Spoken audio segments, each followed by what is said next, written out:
Good evening, everyone. Welcome to the Committee of the Whole of June 9th, 2025. I acknowledge that this meeting is taking place on the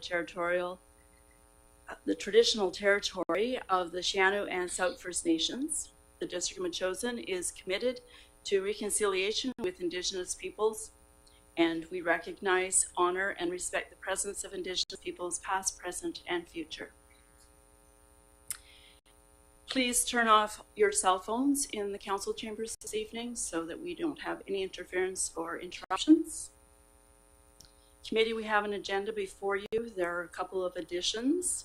We have several pinks that we'll acknowledge later, as well in under the presentations. We'll have 2B. Metchosin Equestrian Society will be doing a presentation this evening. Are there any other changes?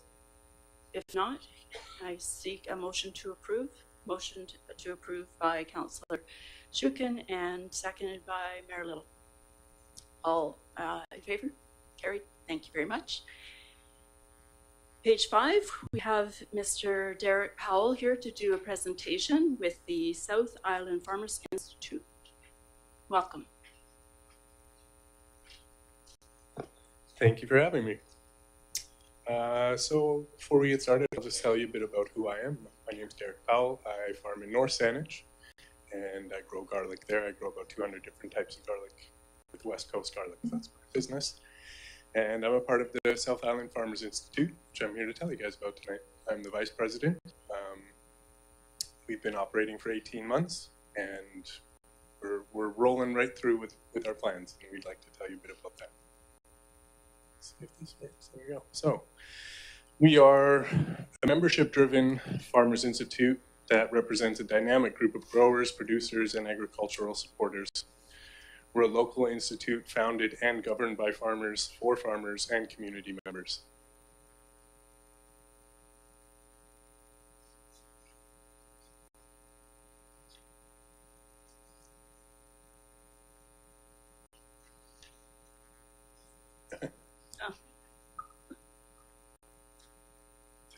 Back. There we are. So our organization is quite diverse, and we represent many different sectors of the agricultural producers. We are always looking for more members and are open to all areas of agriculture in the South Island.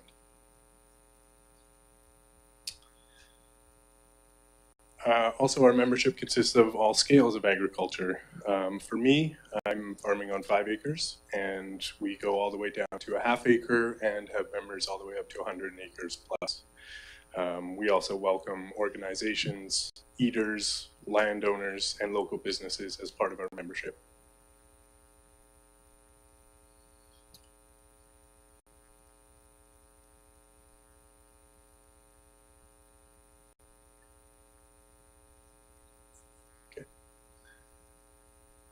So what we do is we try and promote farming in the region through education, innovation, research, and collaboration. Along with that comes a lot of networking and bringing people together.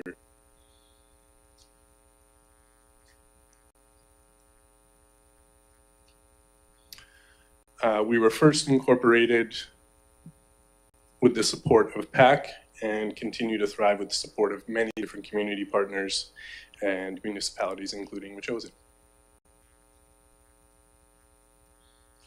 In the first 18 months, we were very busy.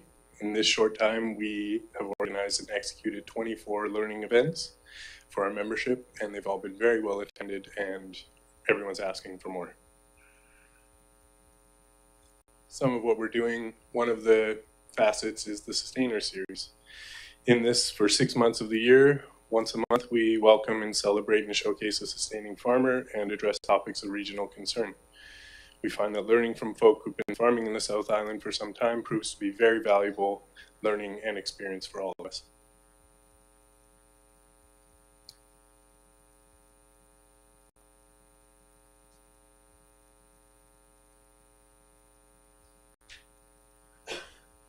Next up is the Innovation Series, and this one's probably my personal favorite. We like to take summer field trips and go and visit all kinds of farming activity to learn from their ambitions and their goals. These tours are hubs for networking and idea sharing. They're also very well attended and very, very keen when we're at these different places. This was one that we did at Applied Bionomics in North Saanich and learned a lot about pest management.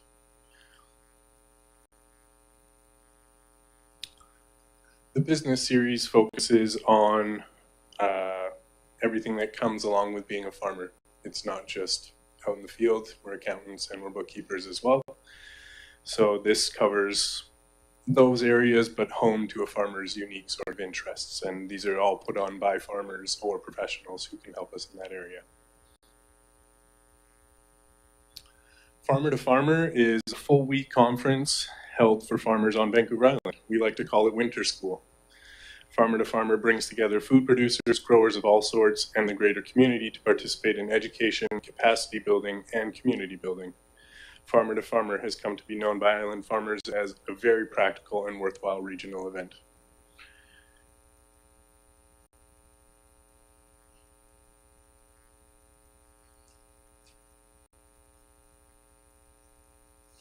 As we lead up to the conference day, we have field days which bookend that conference. And on these field days, we do lots of other trips to other farms where we take most people from the conference itself to learn about all different types of things happening on the farms around us.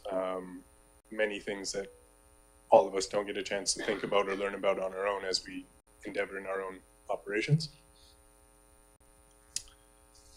And the conference itself is a full day immersion into hands-on workshops, presentations, and panels, and addressing the needs of our local farmers. Along with having a lot of fun, the conference is a day of knowledge building, sharing, networking, and collaboration. Ways that we can support that.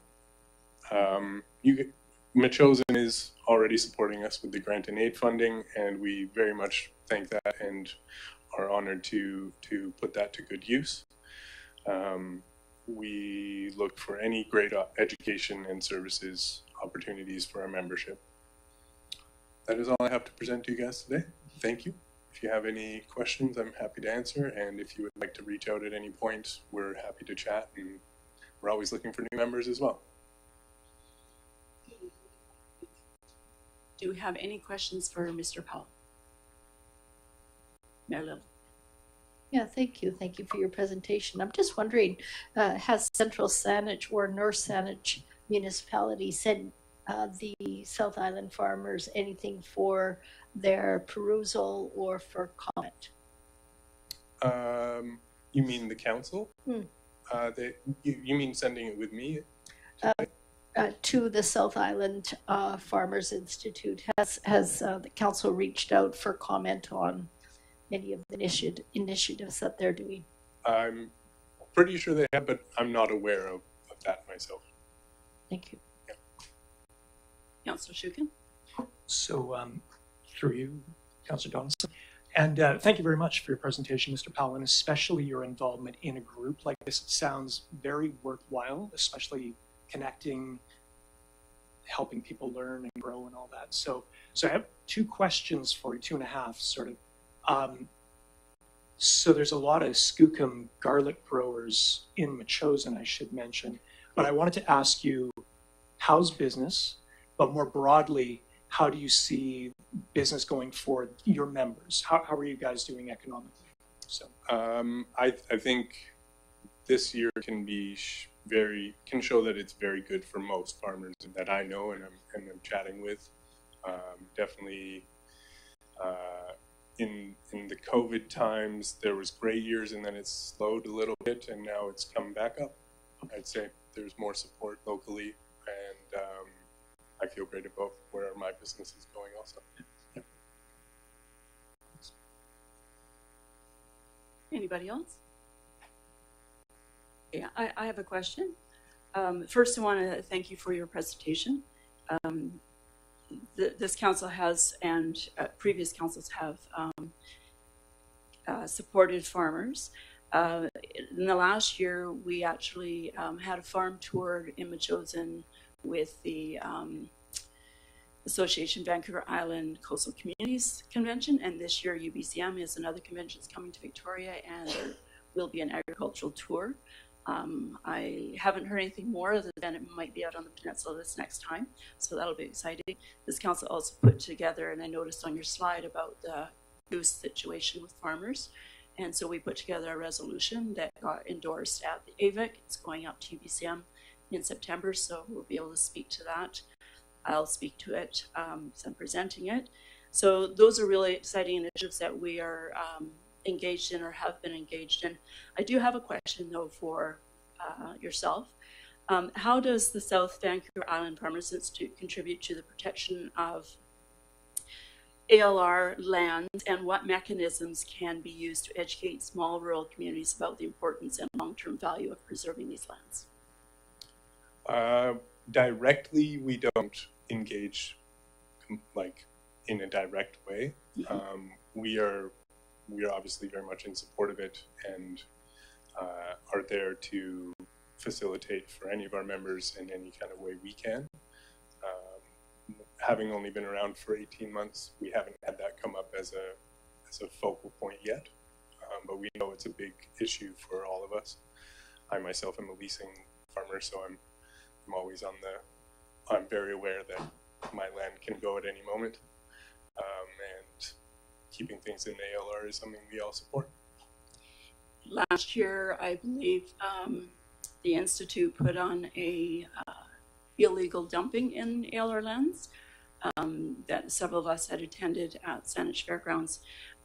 Do you foresee that perhaps in the next Farmer to Farmers conference and the week-long courses and such that go on, that this could be something that could be highlighted as one of the breakout sessions? I don't know the list off the top of my head of what we have planned, but we already have all of our sessions booked for this coming conference. If it's not on there this year, it can easily go on to the next one. Great. Okay, thank you very much. That's all I have for questions. Thank you for your presentation. Thank you very much.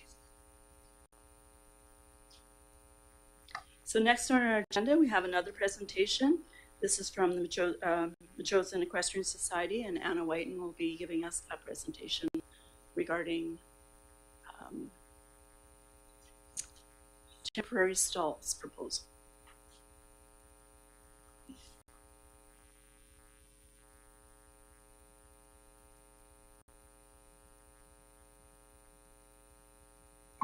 Thank you. I'm not nearly as tall or accustomed to technology, apparently.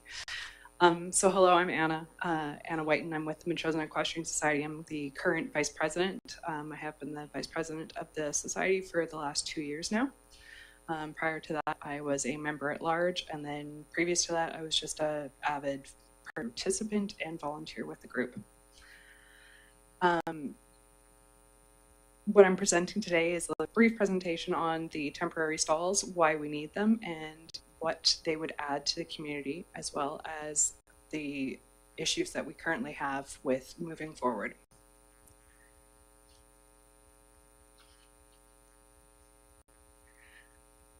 So currently we have hitching posts.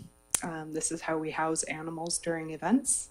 Obviously, it requires a lot of one-on-one human interaction with our equine partners while this is happening. It is not friendly for those riders that have disabilities. It is not friendly for coaches that are bringing in large amounts of horses, i.e. like 8 horses for some of the Souk Saddle Club ran events, or the dressage testing days that are done through mainstream equestrian currently. As you can see as well, it's a very busy area because the hitching posts are also in our parking and meeting spots. So these pictures were taken from Metchosin Day last year, and you can tell that it's kind of an unsafe situation with the horses, humans, and traffic all in the same spot. What we are proposing is an aid to help with the current situation. In yellow is the grandstand, or sorry, the proposed footprint for the temporary stalls. Temporary stalls themselves are 10 by 10, and we have purchased 6 of them. Why we have chosen this spot as our area to place them is because of its location next to the arena. The fact that it's outside of our current parking area is already kind of protected with the concrete barriers. It's close to water, which is housed at the grandstands, and it will not impact any of the other features that we have in our small grassy area. This is kind of what they'll look like if we went with the tarp roof. So you can see that the horses can look out. They have fresh air that comes into them. It's not very large of a structure. It's just a temporary metal panel with plywood that keeps the horses safe and contained. The drawback to the tarp, of course, we'll probably experience as soon as we get our first gust of wind. This is what the option would look like with a metal roof. What we're envisioning in particular is something very similar to what the farmers market has. Try to match that visually. So the tarp roof, pros, least expensive, quickest to install, can be replaced or added onto in the future. So if we have a need to add an additional 2 stalls, we can quite easily in this kind of method. Bad news, it's going to be ripped apart by the wind in probably a few seasons, if not less, and it is not fire smart materials. Metal roof, of course, it would be the most visually consistent with the rest of the buildings that we have in the area, and it would last. So the stalls we have actually already purchased. We found a really good deal. Thunderbird Show Park offered us some of their used materials at pennies on the dollar, and we could not refuse or pass it up. It's been a project that we've been wanting to do for a long period of time. Previous other presidents within the Metchosin Equestrian Society have attempted to do this for quite some time, and finally we were able to find a way to do it, so we did it.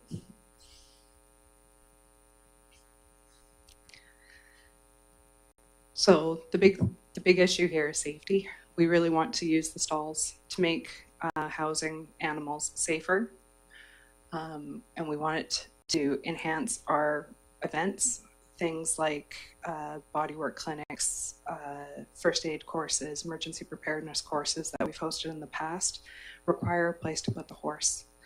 We haven't been able to to use our own facilities because we don't have a place to put a horse while we're actually participating in a classroom setting or in a lecture. We cannot safely house horses in the arena loose. It is, for many reasons, a terrible idea, and we don't allow free lunging in the space as is.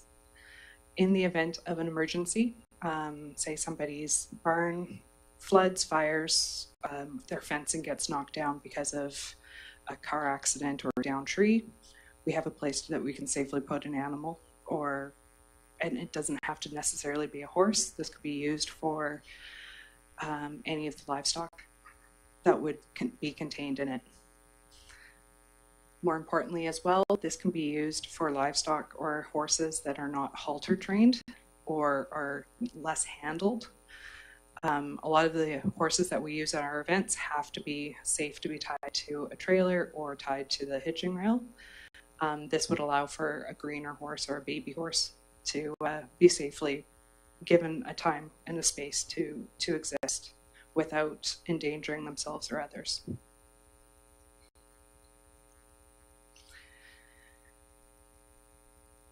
So for insurance, we have contacted our insurance agency, Xera, and we are covered to have stalls available for housing animals in our facility.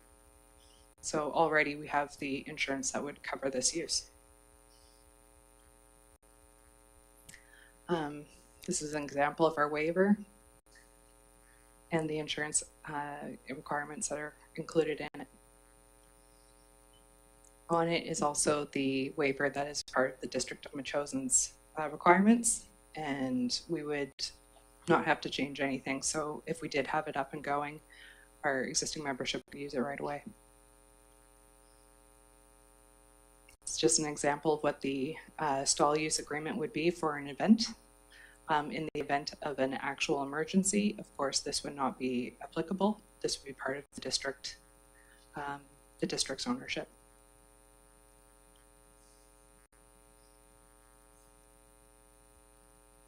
This is just an example of what type of information would be incorporated into it.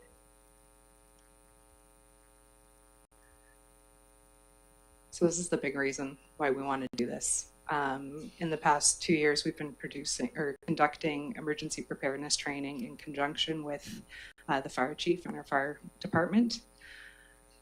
We have come to the brutal realization that we are not prepared. The current thought process of housing animals in the arena is not acceptable, nor is it practical or reasonable for so many reasons. If we needed to put several horses in there, chances are you're going to have several thousands of dollars worth of vet bills and possibly several hours spent retrieving said horses from the community once they break out. Again, not all emergencies are the big one. It's not going to be an apocalyptic nightmare kind of scenario. It's going to be something as significant as a atmospheric river where somebody's barn cannot safely house their animals and they need a place to put a few.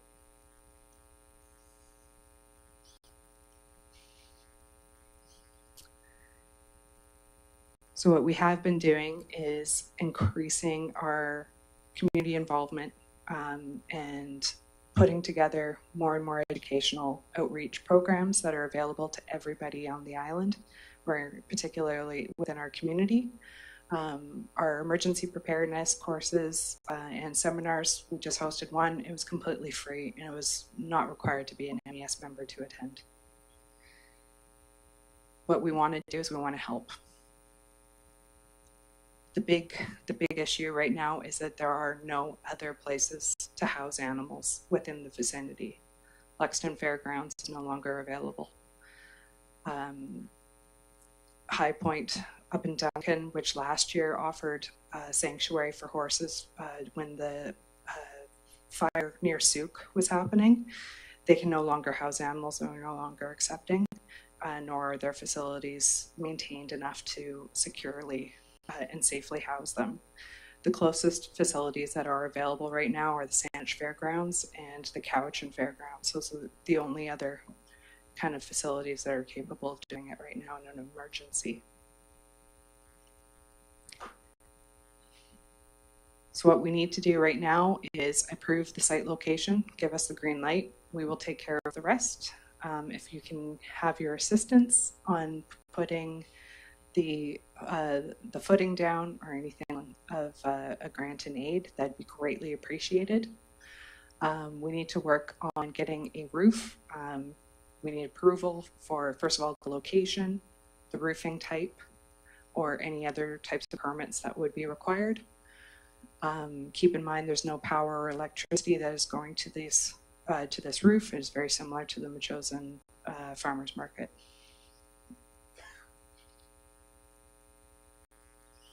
We are actively fundraising and we have a lot to go, but in the meantime we have also some maintenance, deferred maintenance that has requirements to be remediated on our clubhouse.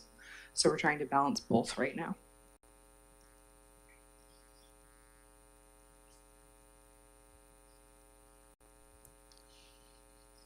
And again, we're pretty much the only people in Western communities that can do this now. There are no other places for animals or livestock to go in an emergency.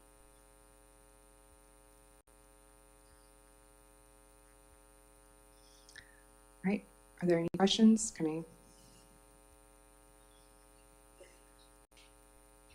Any questions, committee, for Ms. Whiten? Councillor Shuka? Thank you, Ms. Whiten. Whitten or White? Whiten. White, okay, thank you. Your timing for this is, I guess, my question, but I'm betting the answer is probably as soon as possible. Yesterday would have been brilliant. Yeah.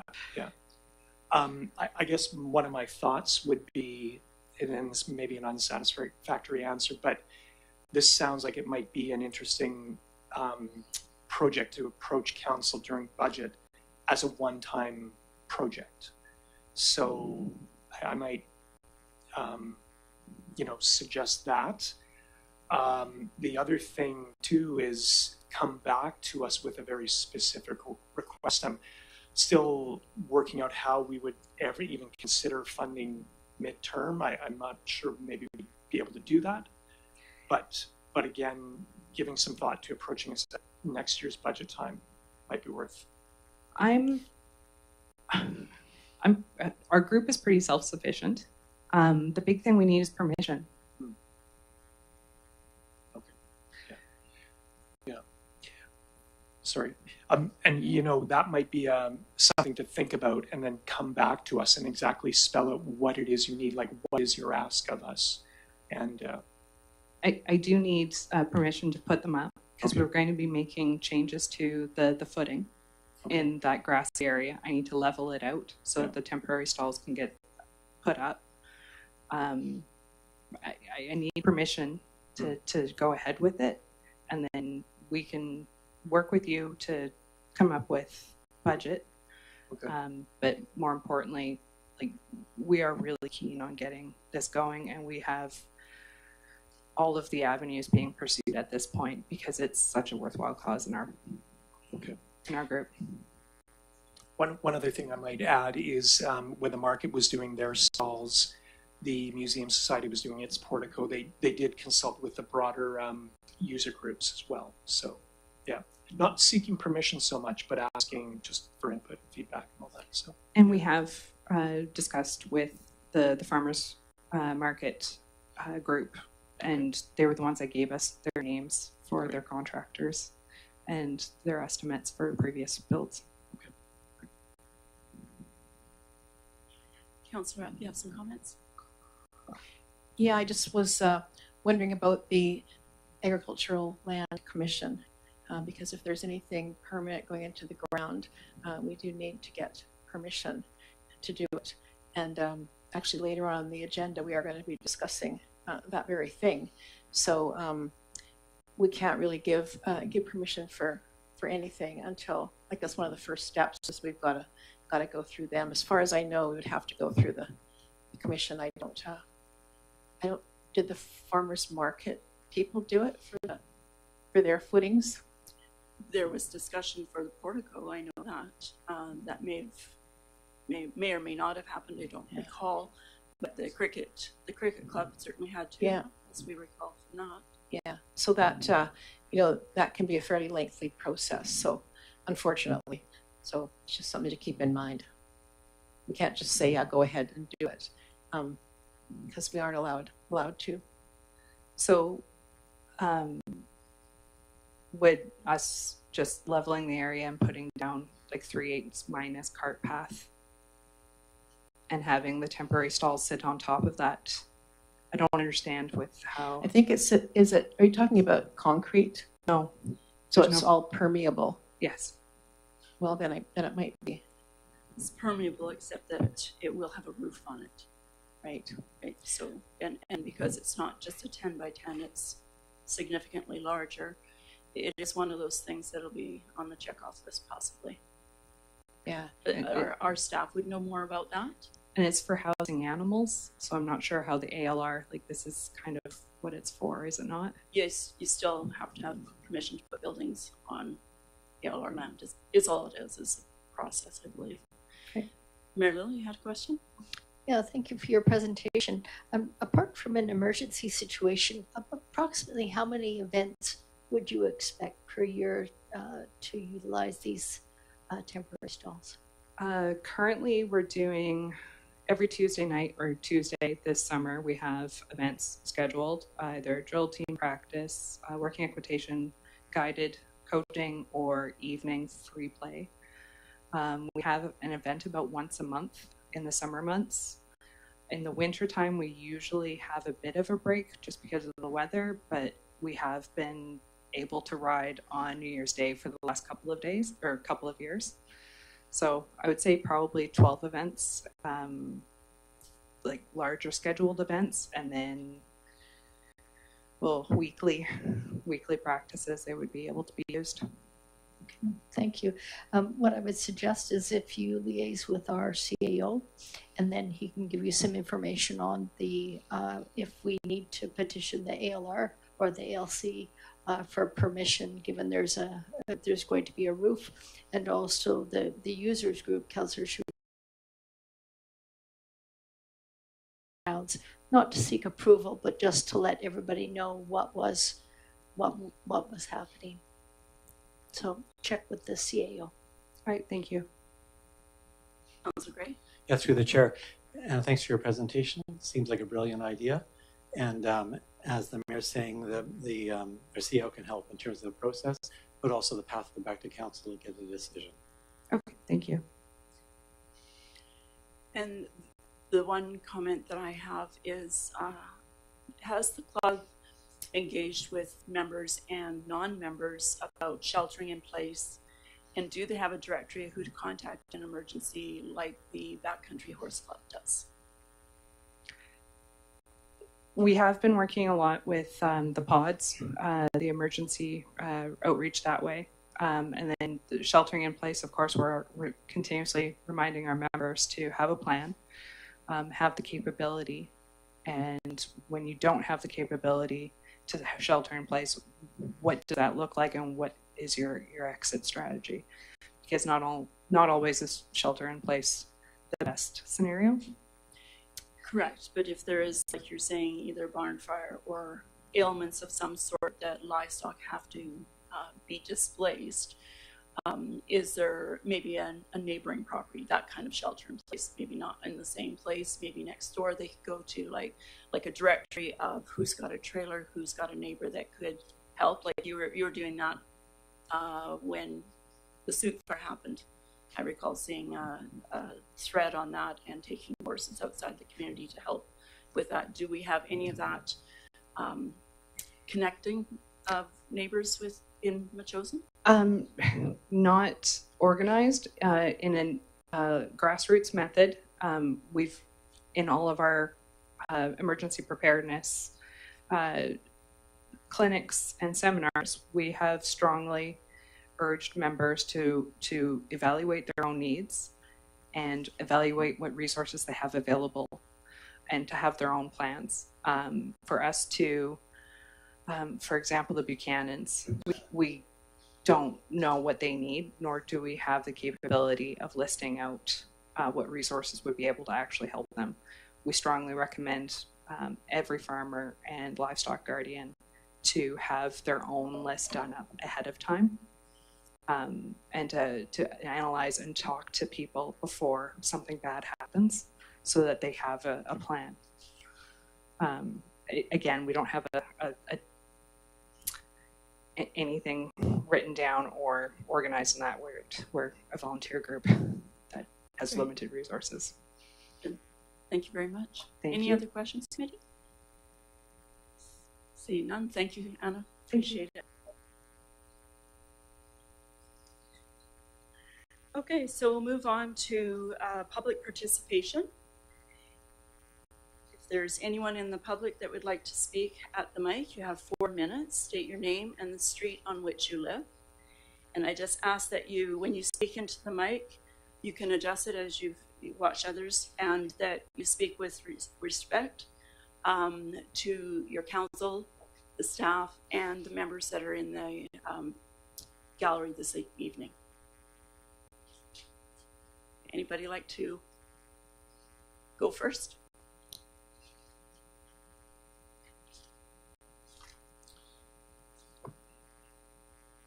Good evening.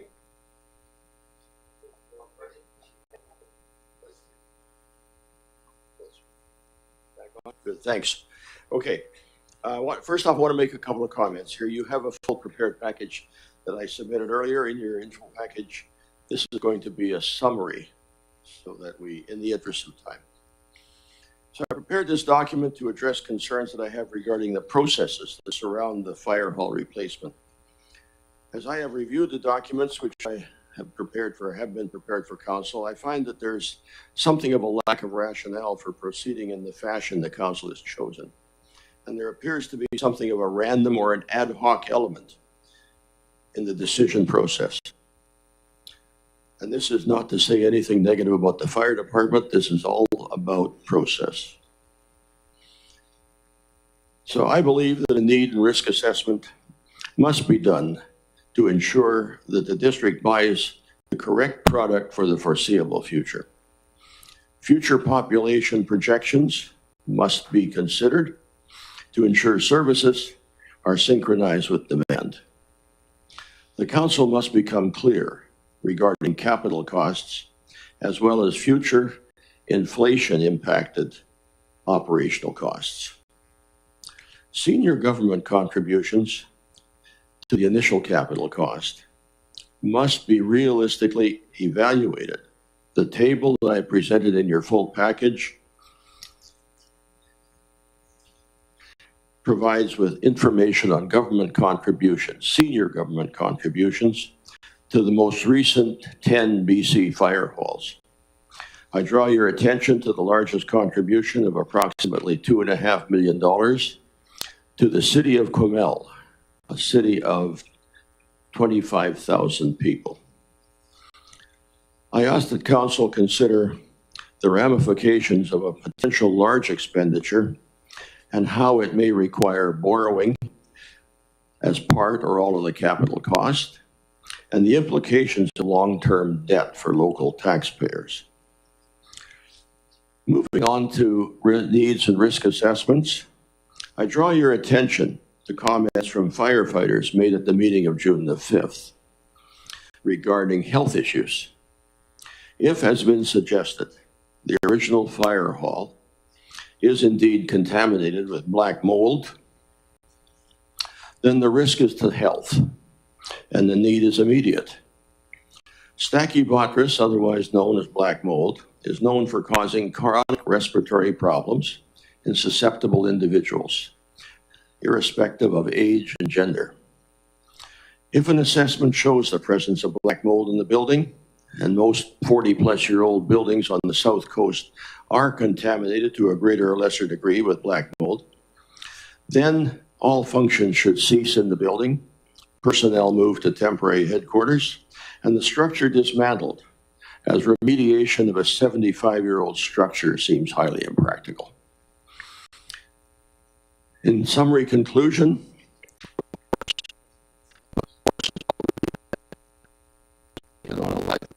Anybody else?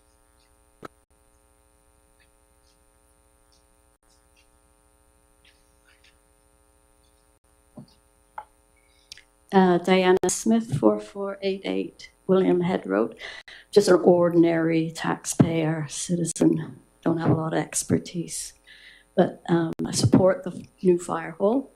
I support option 1A. I think probably it's cost effective to do a new build rather than renovate something that needs everything from the foundations to the roof to the walls done. And then you get to design it the way you want.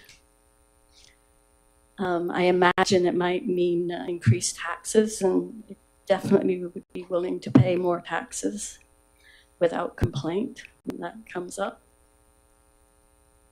I think some people are saying opposed to the ALR, that land being taken out of the ALR, but you've had farmers come and say that it's got hardly any agricultural value.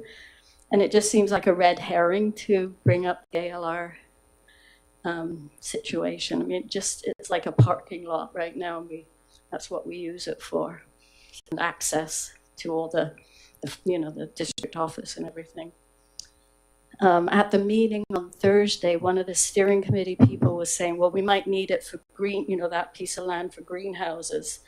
But I think if we're in a state where we need that little scrap of land for greenhouses, we'll definitely need a very good fire hall and emergency response center, probably more than a greenhouse at that point. And one letter from a respected neighbor was saying the fire department responds more to medical emergencies than fires. Exactly. I think most of us in this room are more likely to have a medical emergency than a fire, but I want a quick response if I have a heart attack. And I'm more likely to get that from the fire department than a paramedic. I don't know where they come from. And I don't care what uniform they have at that point. And I think that was my point. Thank you. Thank you.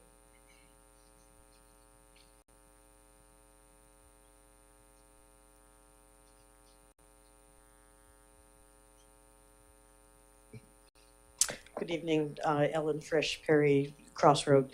I attended the meeting a few days ago and in a much more emotional state then, for my own personal reasons. Again, support going forward with pricing out a new fire hall. What I want to talk about tonight, because this is the work that I do, is being realistic about the costing and the process that you're going through and establishing those principles for whoever is going to do the cost of that building. So you're clear on the footprint, on potential materials, what the give and take is if you want to design for alternative energy systems, where that might go, and what the offset is to your operating costs. So there are things that can be done with a building design, like the slope of the roof to capture maximum solar, understanding if that's going to cause a change in the overall cost of your typical roofing, and if so, is it offset by your operational cost? So giving direction to your architect with some parameters like that to include in the discussion, I think, is key. The other couple of items were discussed tonight here. The ALC, ALR issue, I see it as a bit of a red herring. We need it. It's the land, once it's developed, and particularly where it's proposed. If people who are here tonight in the audience who are familiar with construction, the first thing that's done is you strip the top 3 feet or more of whatever you're building. And realistically, there won't be much topsoil left there, because there can't be, because of the foundation and the weight-bearing structural fill that needs to go in to support the size of the driveways into the building and the proposed wash areas or what have you outside of the building. So it is a major, major project. And there will be no soil-based agriculture on that area ever again. And that's okay, because we are a growing community. We need this facility. I think we can look at, where does that soil go? It doesn't have to leave the property. And of course, the ALC has rules about that. It can be reused elsewhere. So things like that, building that into the conversation, I think will be key. Mr. Hardy, who spoke earlier, had some good items in his letter, and that's just scoping out what's the cost to dismantle the existing buildings. What's the order of magnitude for remediating for asbestos if we do want to use the existing buildings for other purposes. I think the term, I guess, is values-based engineering, making sure that as this is being designed, that the team that you're working with at your architectural firm, because I did hear him say we're a green firm in response to that question, we're a wood-first firm, understanding what that means for how he is going to design the facility and what that means for how the facility is going to be built. Because that often triggers a stick build, which can be more expensive than having it designed in a slightly different way, which could be built off-site in pods and brought to site and craned into place. And that's a very common method of building now for commercial buildings throughout the island, using firms all over the island who now do that. So again, just the wrap up, as I understand the next phase, moving to that Class D quote, would be going to the same architect that's been part of this same process. So being very clear in the direction that he gets, so you get the information back you need without any gaps. Thank you. Thank you.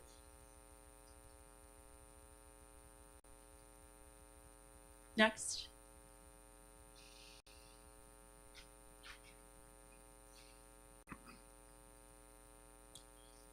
Good evening, committee. My name is Brent Donaldson.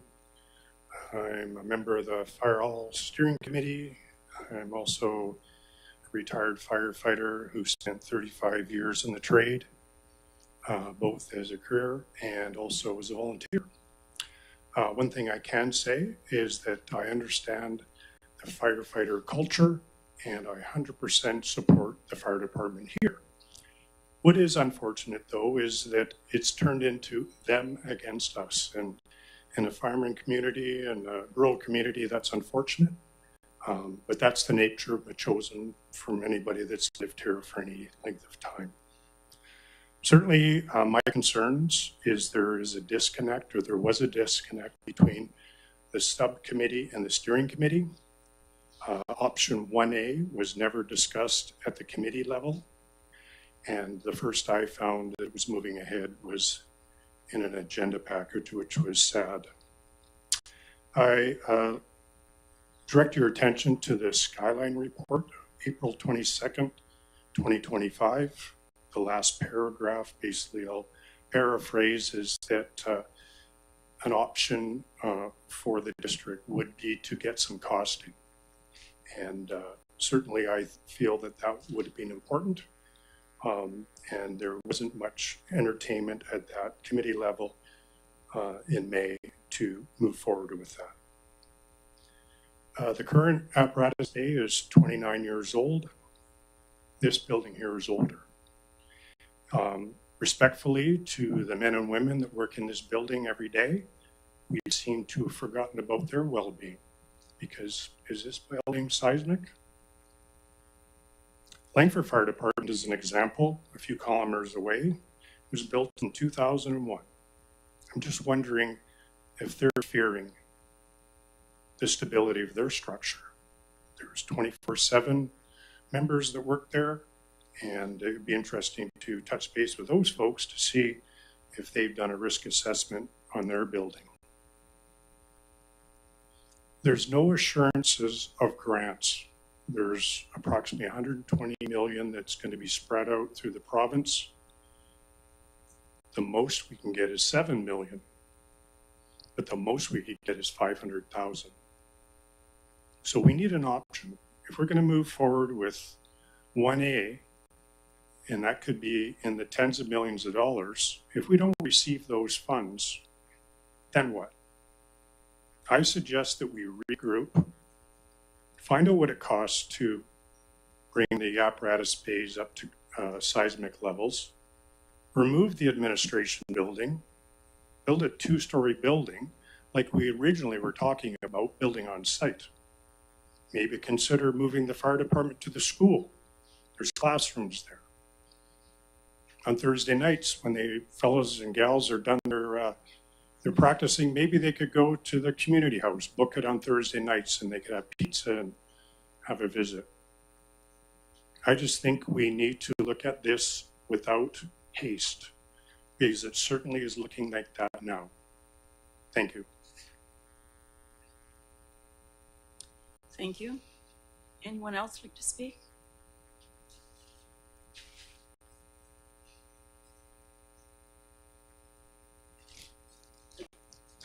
Gary Lamb, 860 Hackamore Drive. Just notwithstanding whatever the decision is made regarding the fire hall, and last week we heard, and I've heard it for a long time, there are a number of risks at the fire hall that warrant immediate attention. And the leaking roof, that's been in place for some time, I understand, and it appears at times it still represents a problem, which I question why we haven't rectified that. The second one that Mr. Hardy spoke to is the mold. I don't know if that's a result of the moisture getting in as a result of the leaking roof or whatever, but it appears that that's been there for some time as well. And then the third one is the rats.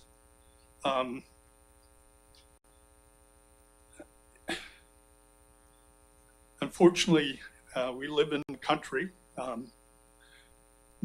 think a number of us probably have at some point in time been exposed to whether it's mice or rats, and you deal with it. So I guess in closing, I just question why, with these issues having been in place so long, they haven't been addressed, and we still have them.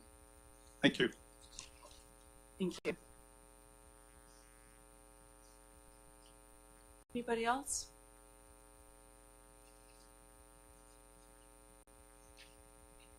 Good evening. Mike Hornick. I chair the Fire Hall Steering Committee, and I just wanted to just cover a few things here which, moving forward with the option that's in front of us that the architect has recommended to us, is option 1A. What we get out of that is we get conceptual drawings and a Class D estimate to include a few different options in that, which would be the temporary housing of a fire department on the adjacent lands. So that would be an option, so we can see what that would cost to do that. Also, the demolition cost of the existing building. So I don't think we're not committed to anything. This is furthering the information gathering, which is what the job is. This isn't carved in stone to build. That's not what we're doing here. We're trying to complete our study, which gets everybody the costing information that I think is mostly what everybody's looking for. Thanks.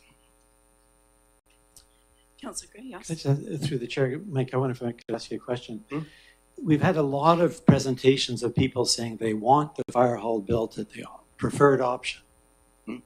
And yet I think what you're telling us as the chair of the steering committee is that, in fact, maybe it's nice that people think that way, but in fact, we don't have the information. We're not even close to that decision. Is that correct?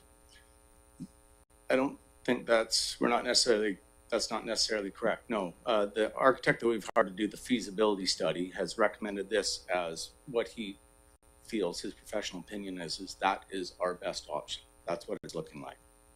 Right, but that's without any cost. So we have no idea what the costs are. So should we be asking people to jump in and say they support a particular option of a number of them without really finishing the job here? You're saying we need some more information. Right. We just heard from Ellen Frisch about there's a whole variety of ideas that we might still provide that would maybe change the cost still.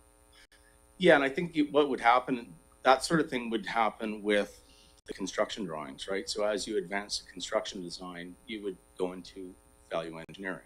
But we're so far from that at this point. We're basically running blind here. This is what the architect and structural engineers are recommending. This looks like your best and most economical option.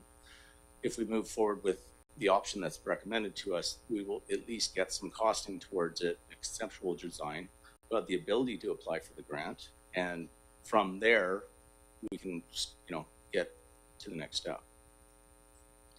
Thank you very much. Anybody else have some questions, ideas, concerns, topics they would like to discuss?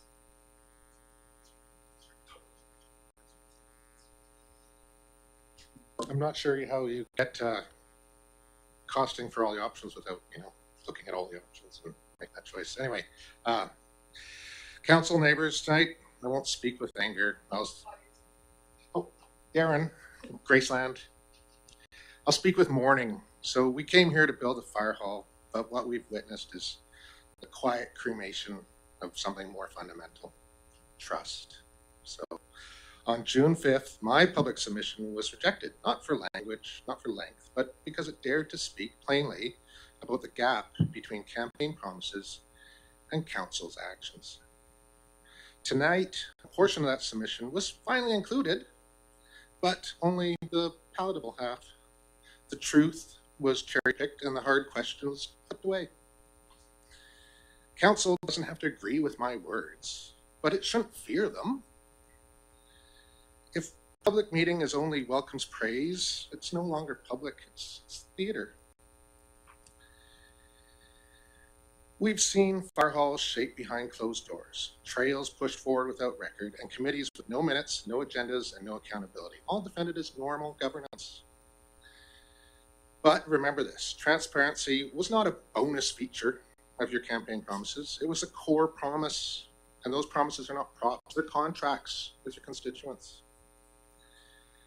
When council silences critiques while inviting applause, what kind of process is being built? Who gets to speak and who gets erased? I urge this council to reflect not just on what you're building, but how. Because governance is not just bricks and grants and design drawings. It's the invisible scaffolding of trust. And tonight, that scaffolding is crumbling. At some point, each of us will have to account for the role we play, not just what we were told to do, but what we allowed to happen. The discretion to deem public input irrelevant carries with it a heavy responsibility, one that will outlast any directive from above. So before we move on, I would just ask that we all, contemplate with, I think I've just got about a minute left, a minute of silence to consider the death of transparency and what that means to us.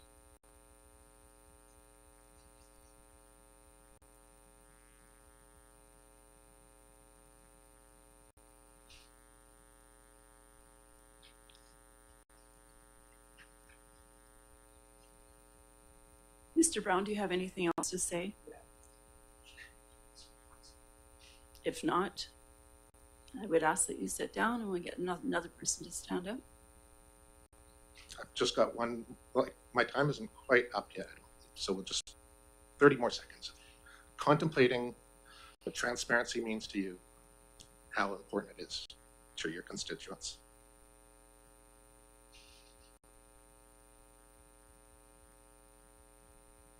Thank you.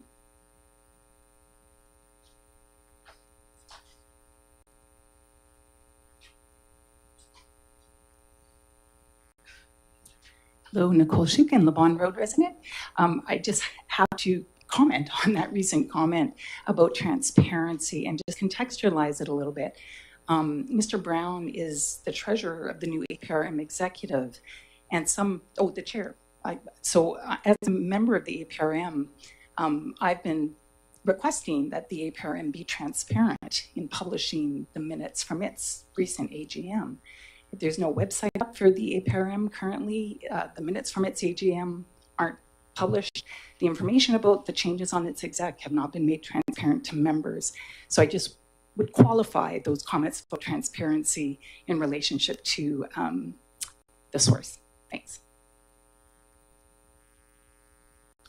Excuse me, there's some other people who'd like to speak. Go ahead. Gavin Aubrey, Metchosin Road. I just wanted to come address Mayor and Council.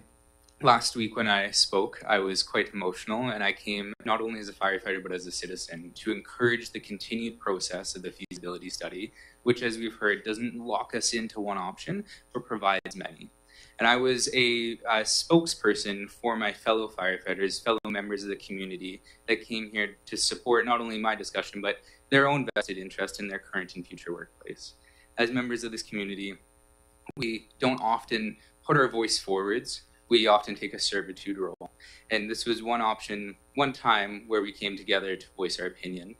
We didn't mean to intimidate or to shut down the voices of those who might speak against us. In fact, we would encourage it, because the more public discussion there is, the more interaction, the more we can make this a great process that will lead the community. What a fantastic opportunity we have here to build a fire station, to build a center of our community that will last for generations.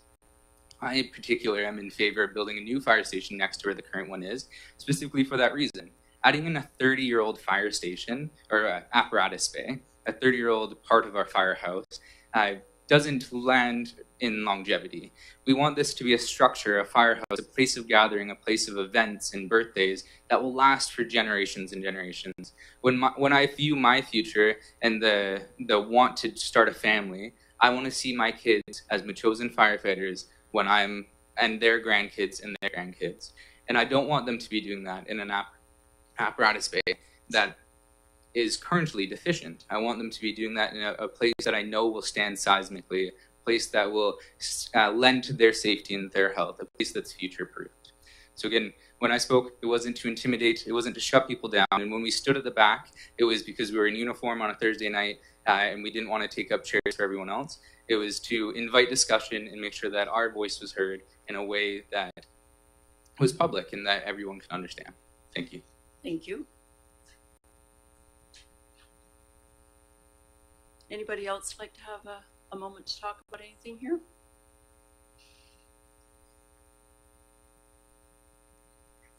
Darren Brown, Graceland again. I better just clarify, I was speaking on my own behalf there, not on behalf of any other organization, and I do belong to several, but not on behalf of it. Correct. Thank you. Okay. Okay, committee, we'll move on to the next part of our agenda. The adoption of the minutes, page 15.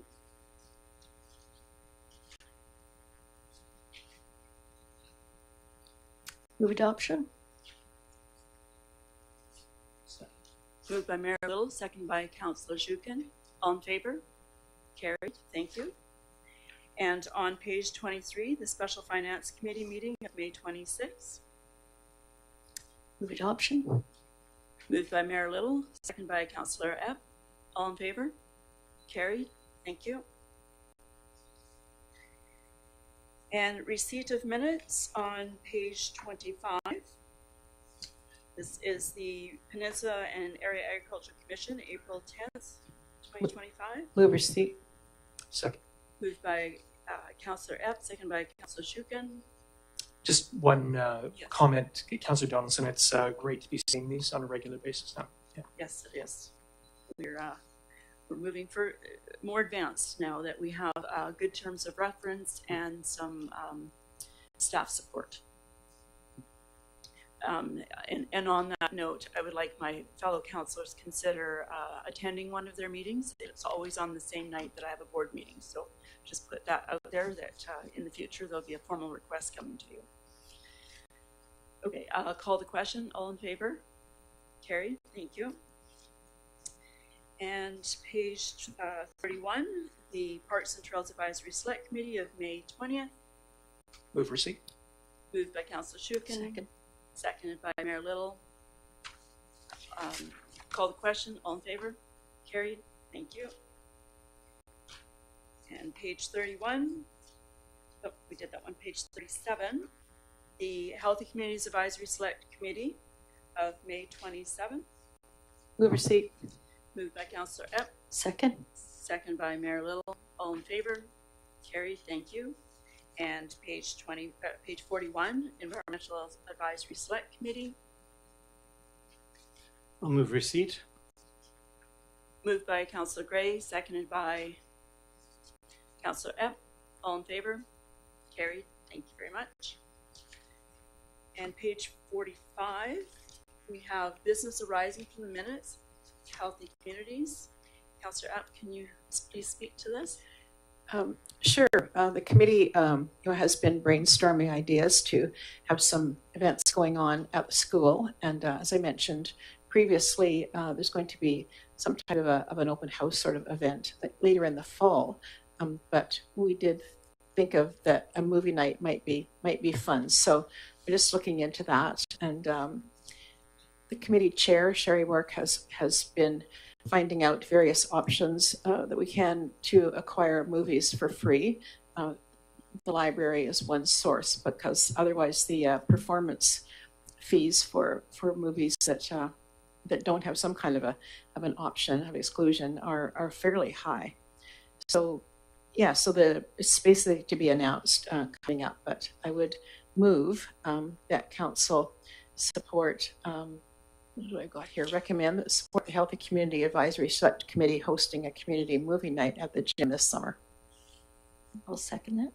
Moved by Councillor Epp, seconded by Mayor Little. Discussion? Councillor Gray? Yeah, that sounds like fun. I just would suggest that we don't have an alcohol policy, so probably not a good idea to have alcohol at the event. Would it be free? And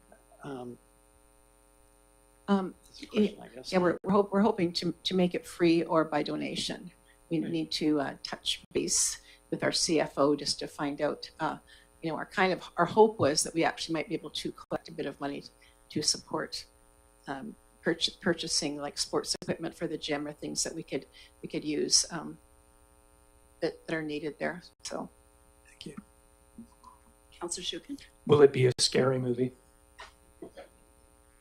No, seriously, if I can't watch scary movies by myself, but together I can. So I would advocate for a scary movie. So do I have to go with you?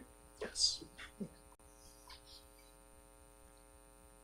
And will this be coordinated with the movie nights that are happening at the community house, or is it just this different seasons that takes place? Do you know? I'm not sure, but we will check on that. Okay, that's great. Sounds exciting. Okay, so I'll call the question. All in favor? Carried. Thank you very much.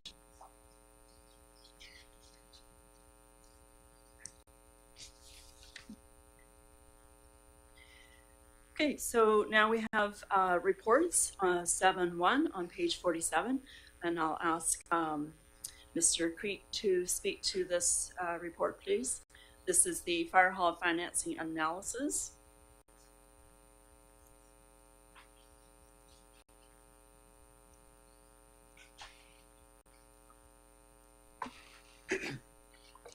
Thank you, Mayor and Council. So everybody, I think most people are here for Thursday night, and then now we get to talk about money.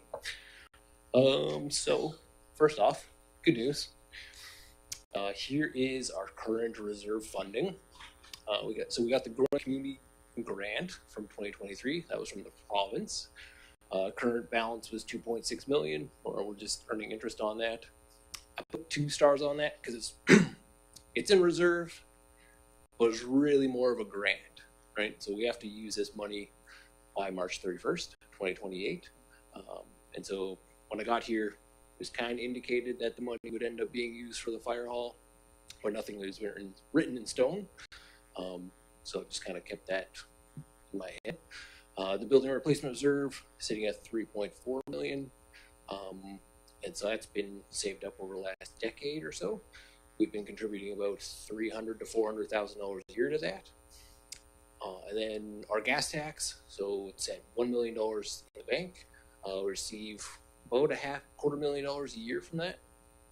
And it can be used for either retrofitting a fire hall or building a new one. And then our general capital reserve of $1.2 million can be used for anything. There's no restrictions on that really. And so I've been thinking the first two, if we stick to those, only going towards fire hall, we've got 6.3 million. If we include everybody else, then it's 8.4.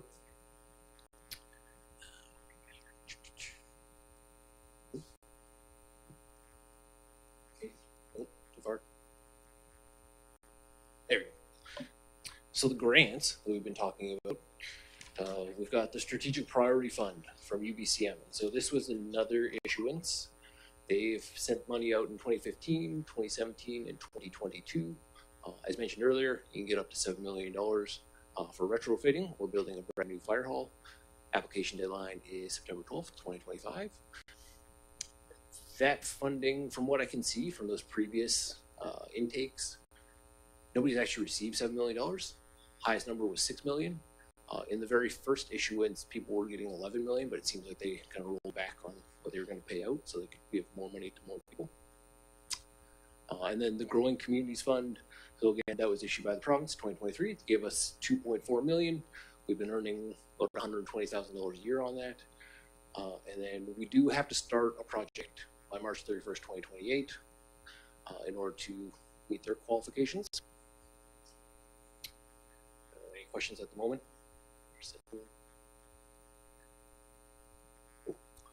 So, yeah. I might jump in and ask, so the Strategic Priority Fund has an application deadline of September 12th, and your note at the previous meeting was that, paraphrasing, we better get cracking if we're going to meet that deadline. And that's created, I would say, a fair amount of pressure on council and the fire department, on the steering group, and everybody. So when I looked it up, this is a brand new fund. It has a 10-year time period. So these funds will be given out over the next 10 years. So there's actually plenty of time. September is just the very first intake. Is that correct? Ooh, so through the chair, that 10-year plan was kind of at the start of that 2015 period. It was announced in 2024, the 10 years.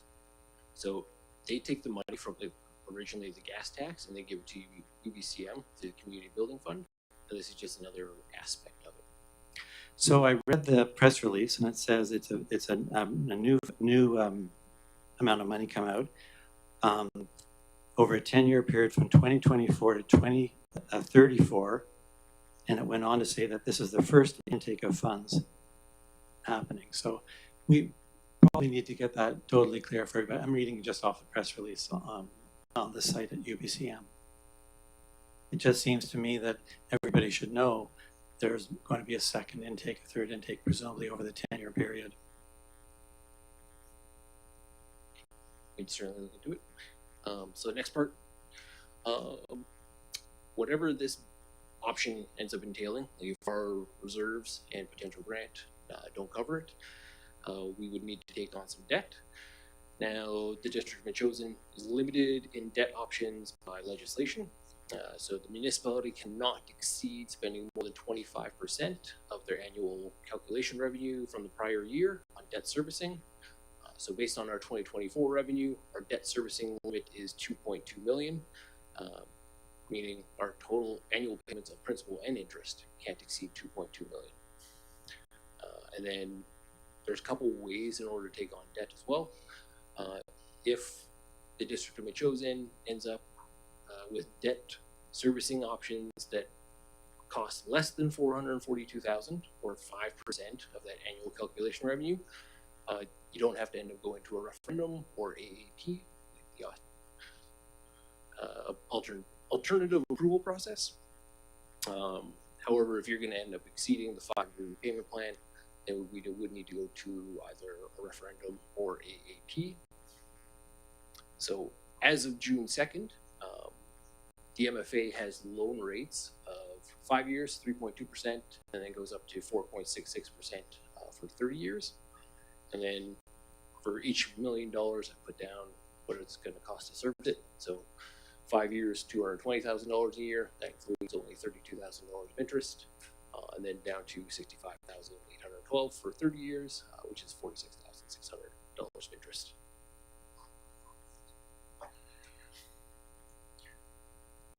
So as we've talked about throughout the budget process, District of Metchosin generates $30,000 for each 1% interest or 1% increase in taxes. So when you're looking at those numbers, like we're paying $32,000 in interest. That itself is 1% increase in taxes. If we get up to 46, we're looking at just over 1.5%. And then each of those options themselves come in at 2.5% at the bottom, all the way up to 7.33% for the 5-year option.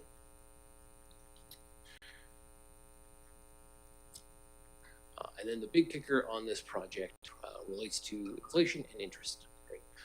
So I was able to get information from MFA going back to 1991. So I took that and then looked at the non-residential construction inflation based in Vancouver. Like Victoria didn't start getting that detailed analysis until 2023.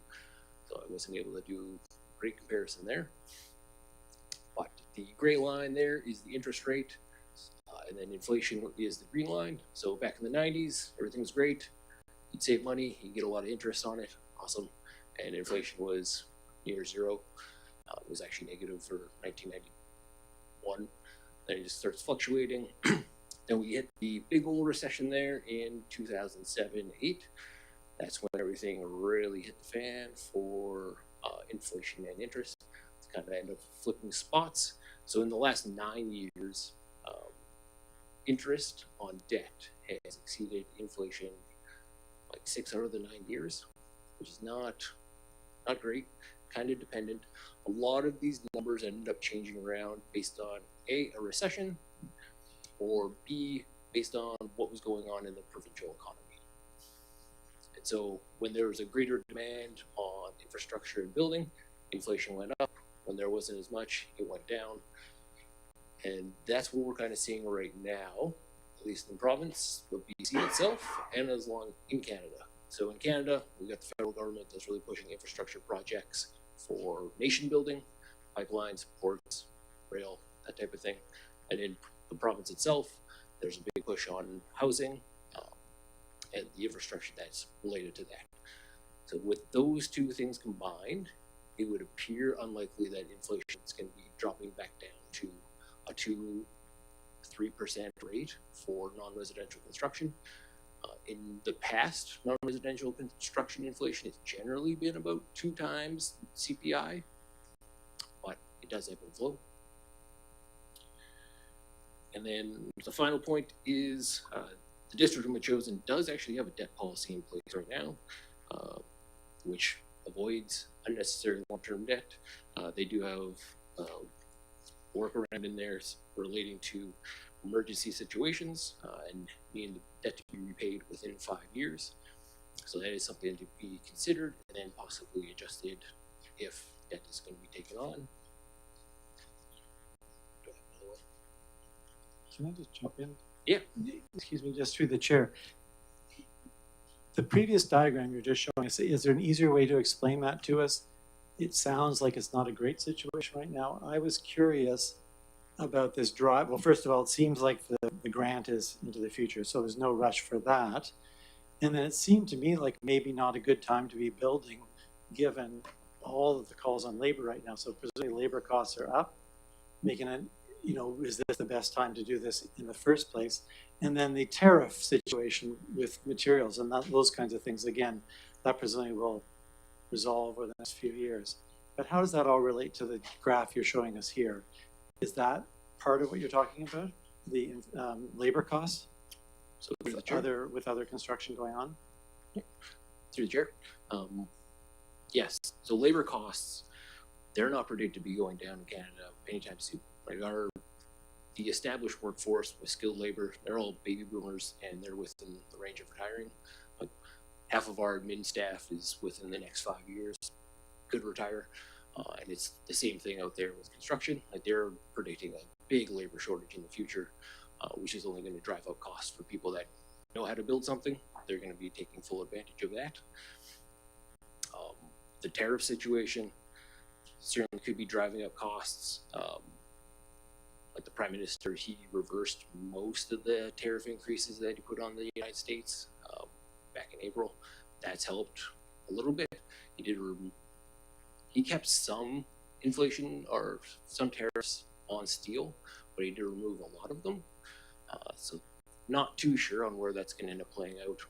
Like the last time President Trump was in power, he put in a lot of tariffs on China, a lot of different trade deals, and then when the Democrats got in power, they didn't reverse any of them. They just stuck with them because they were making money. So I can't guess on where it's going to be in 5 years. But in general, inflation is not going to, the chance of deflation happening is so slim, right? When I was researching this, it was 2 times in the last 50 years that it actually drove things down far enough. And that's where looking at it, is it going to actually be cheaper? Extremely unlikely that building it in 2030, 2035 is going to be cheaper than doing it in 2026. Yeah. So, through you, Councillor Donaldson. Mr. Krieg, thank you very much. I thought the information you had about inflation, about non-residential construction in Victoria, what little was there was quite interesting, and also reflected, you know, interest rates as well. So could you get into that a little bit? What you did, what you were able to see from non-residential construction inflation here? Through the chair. Yeah. So when you looked at the information, so they had the first quarter of 2023 through the first quarter of 2025 available, and it was quite high at 11.3%. When I was looking at it, they did reference at the fact that the inflation on Vancouver Island was higher than Vancouver. So it would have been nice to see that information going back to 2000. It's just Stats Canada wasn't collecting any information for this metropolis area. And so, I don't know, everybody's lived here longer than I have. So I don't know if you've experienced inflation that's been, 4 or 5% when Vancouver's sitting at 2 or 3. But from what I've seen, it makes sense. There's a lot more shipping. We buy a lot more products from America just because it is coming on a boat rather than crossing rail across Canada and then dropped off over here on a ferry. And then our interest rates, so they have been going down, like the 120,000 I mentioned that we were earning on the Growing Communities Fund. That's when we were earning over 4% interest on those funds. Now we're getting just below 4%.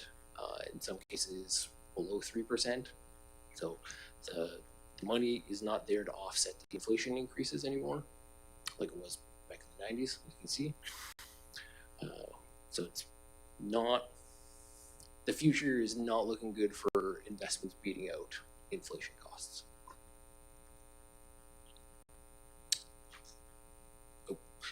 And then, so at Thursday's meeting, there was talk about a discounted cash flow related to some idea of, again, is it going to be cheaper in the future or not?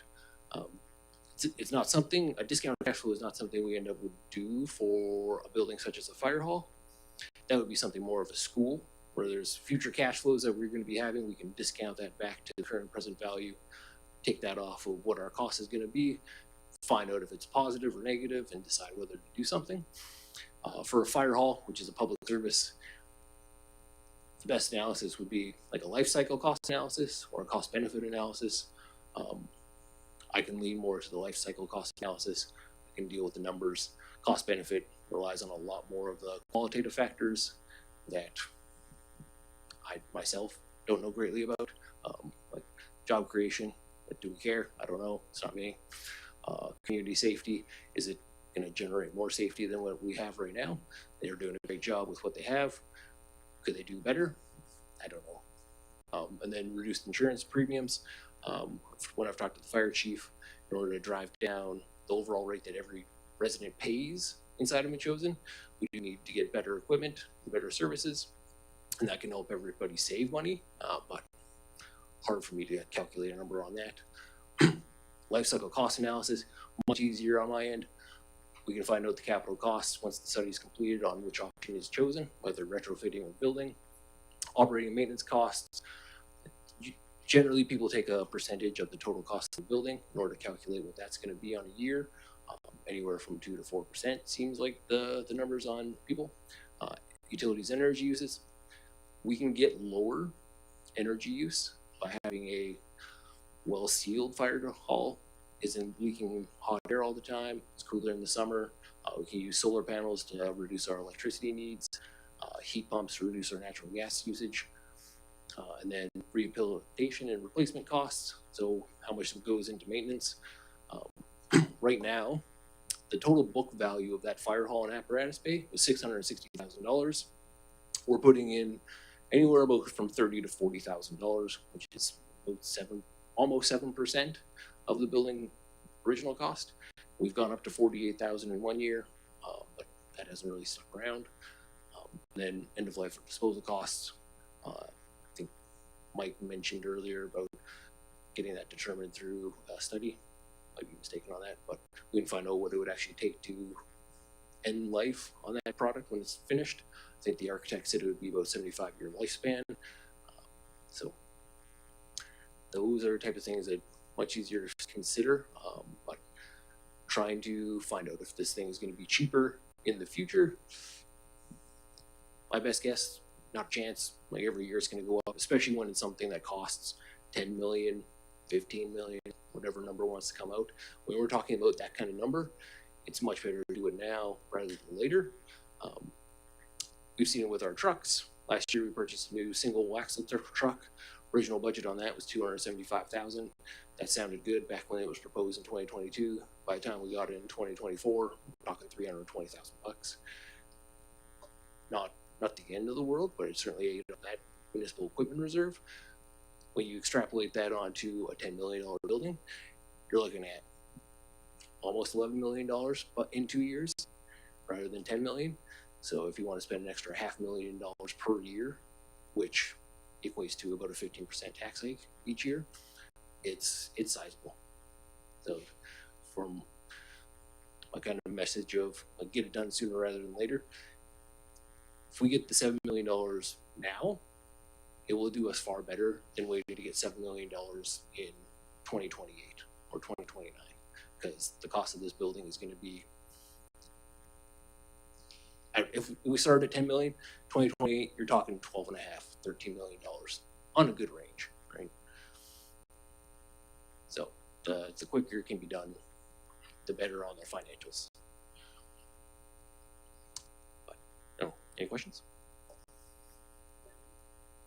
Yeah, thank you for your presentation. It's very enlightening. I'm just wondering, the building replacement reserve is only at 3.4 million. And since we've known that the fire hall is an aging facility and it's needed replacement for at least a decade, I'm a bit surprised that that's not higher. And so maybe we also need to look at, in our future budgeting workshops, look at the other buildings and have a more realistic, this isn't a building remodeling fund or reserve, it's a building replacement fund. And I think we need to contribute to that every year, so we have more realistic funds in those reserves. Can you comment on that for me? Certainly, through the chair. So yes, it's not a significant amount of money. I've looked at a couple of documents that the chief has shared. Looks like they were saving, you know, back in 1990, it was like $50,000 a year to this, when they were expecting to spend $1 million on replacing the fire hall. The issue with Metchosin was everything going to reserves is essentially based on A, getting a surplus from budgeting more on expenses than what there were, and then B, taking the amortization of buildings and equipment and throwing that into reserve. And so talked about earlier this year that it's fine to put away the money from amortizing a building and equipment into the reserve, but it's not going to be enough to recover the replacement cost of it.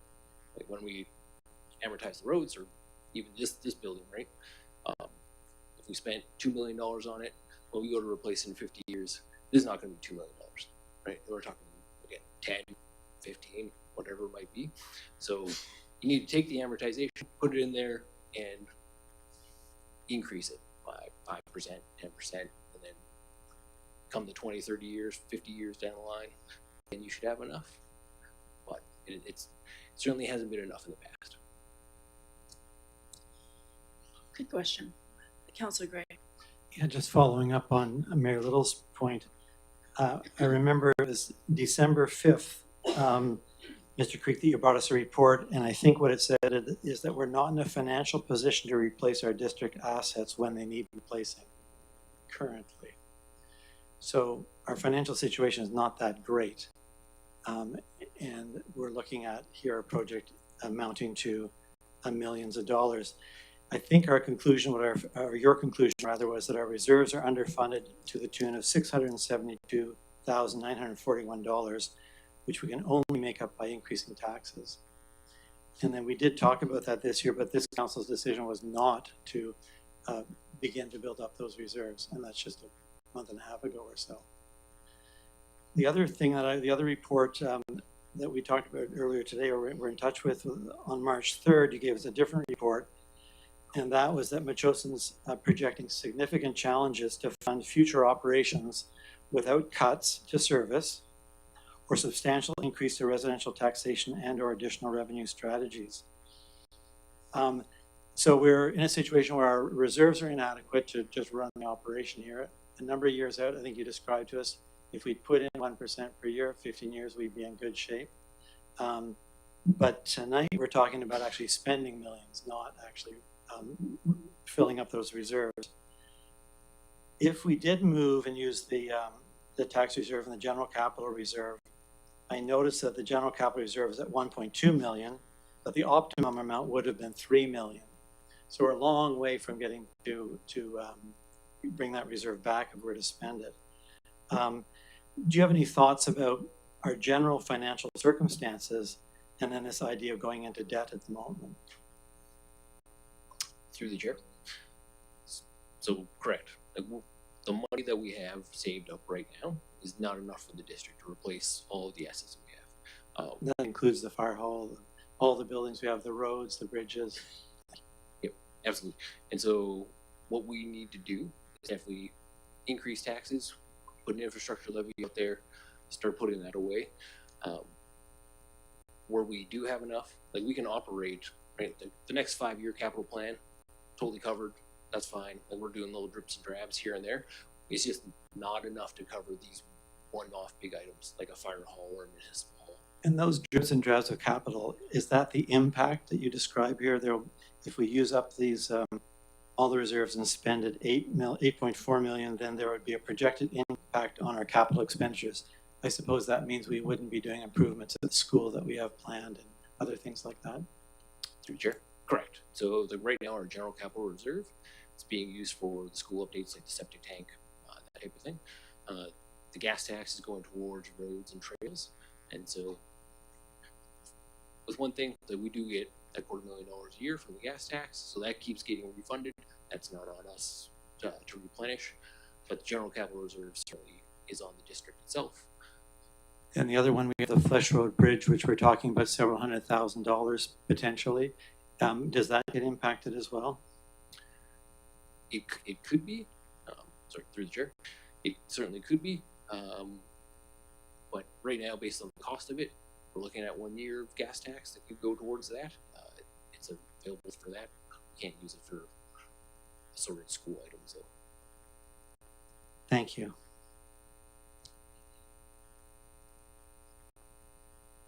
Any other questions for Mr. Creek? Councillor Shukin? That's okay. Thank you. Okay. I'm okay. Okay. Councillor Gray? Yeah, thank you, Councillor Donaldson.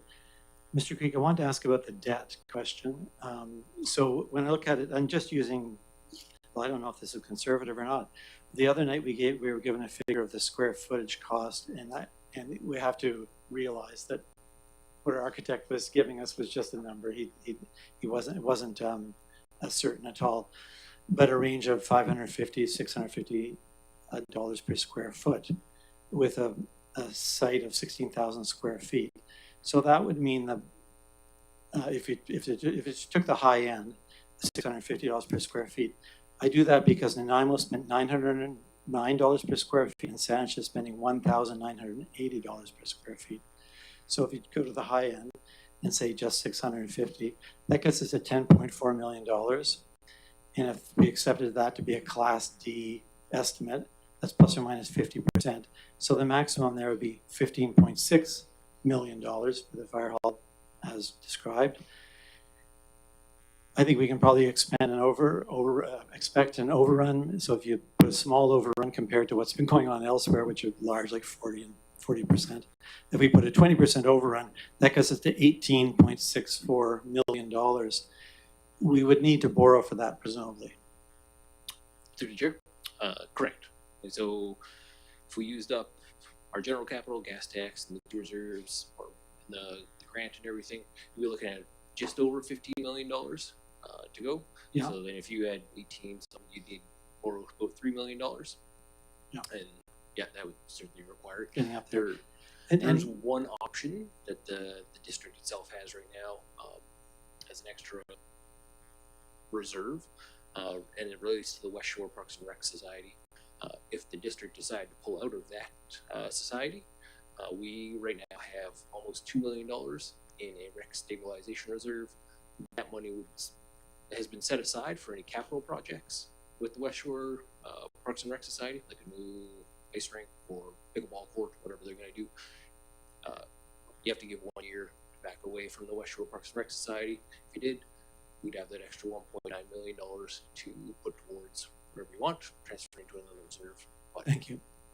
So basically, if we remove all the funding we've got everywhere, don't replenish our reserves that we need to do, still facing significant financial challenges. I guess we strip mine the West Shore Parks and Rec, and maybe we could make it without debt. But saying that all doesn't happen, we've been debt-free for 40 years now. Going on debt requires, as you mentioned, a referendum or an alternative process. I presume in Metchosin we have a referendum. And it's been interesting as people came up the other night telling us that, we should pick the preferred option.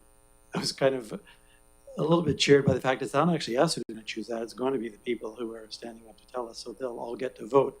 And I think what we're trying to do is get the information we need available for a referendum.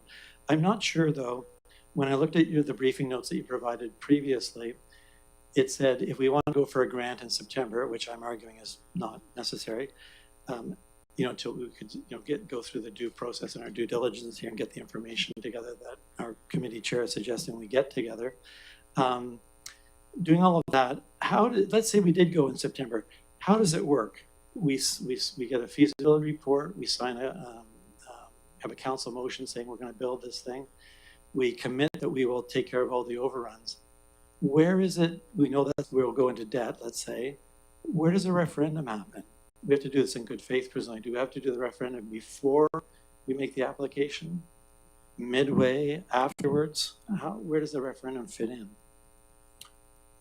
Through the chair. Good question. I'd have to go back to our deputy officer on that one, and possibly the chief and CAO to see where they would want to be putting that. Great. I would think that as long as we got resolution from the council to go forward with it, then we would put it to referendum as soon as possible, and then leave that up to. If the referendum says no, then we just say, sorry, we're not going to take your money for the grant, and stop it there. But we'll have to check on that process. Thank you. Mayor Little? Yeah, through the chair, I would suspect that if we continue on from tonight, we would get the Class D estimates would be more precise or more informative regarding pricing. If we were successful with the grant, and depending on the amount, it's at that time we would choose to either go to an alternate approval process, an AAP, or a referendum. No decision has been made thus far on the district Metchosin going the referendum route. But it would be at that point that we would pivot and build a fire hall to whatever means we have and any financing that we have available. Thank you.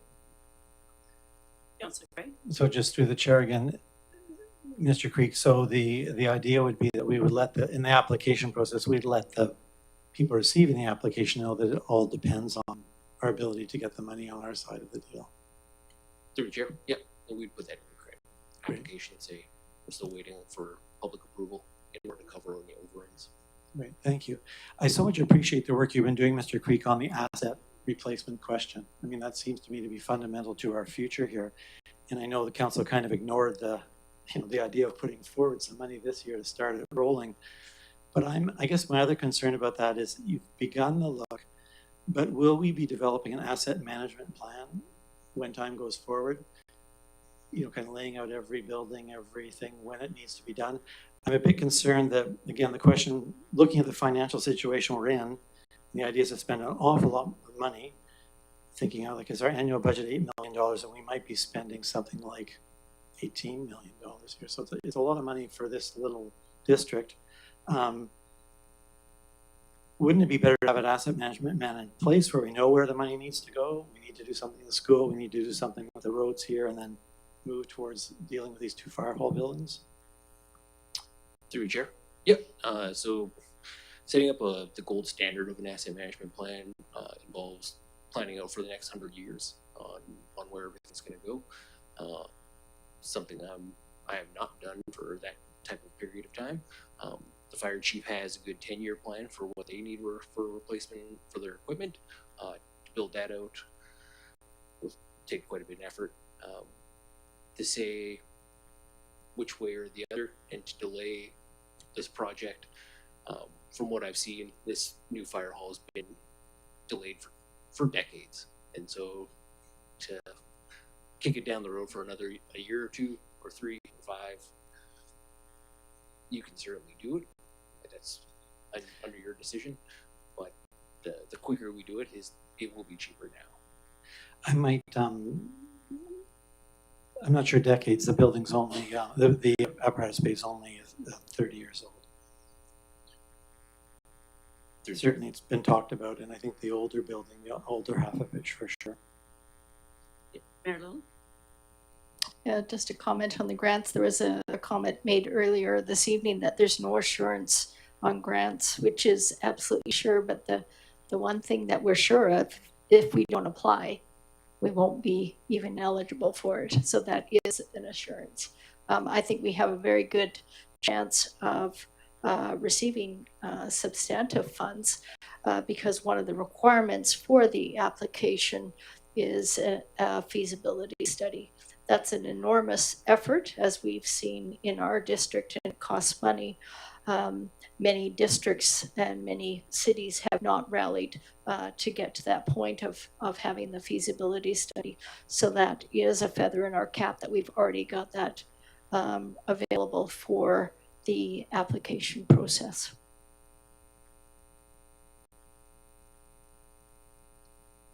Councillor Gray.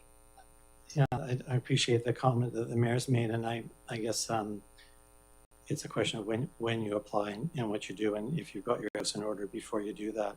For me, the debt question is very important. I wouldn't vote to put the district into debt, but I would vote for a referendum on the question, for this purpose. And I think we've heard, we've got quite a bit of correspondence here, and there's a lot of questions just about what we should be doing in the circumstance.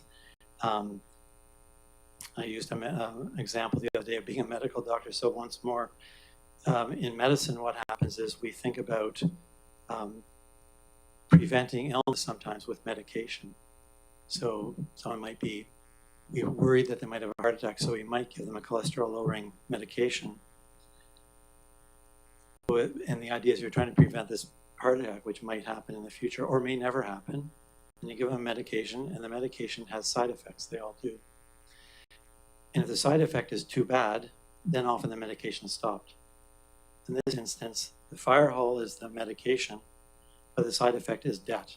And the question is, in our financial circumstance, how will anyone at any time, as I mentioned earlier, the 40 years we've been here, we haven't had debt, and we've run it that way. And I'm quite concerned about that aspect here. In a few minutes, I'll mention an alternative approach that may address that issue.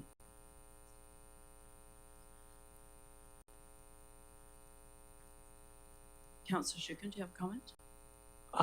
I have a general comment about the issue before us, and I'm not sure I've got anything more from Mr. Creek, potentially, so I don't know if we're into general discussion.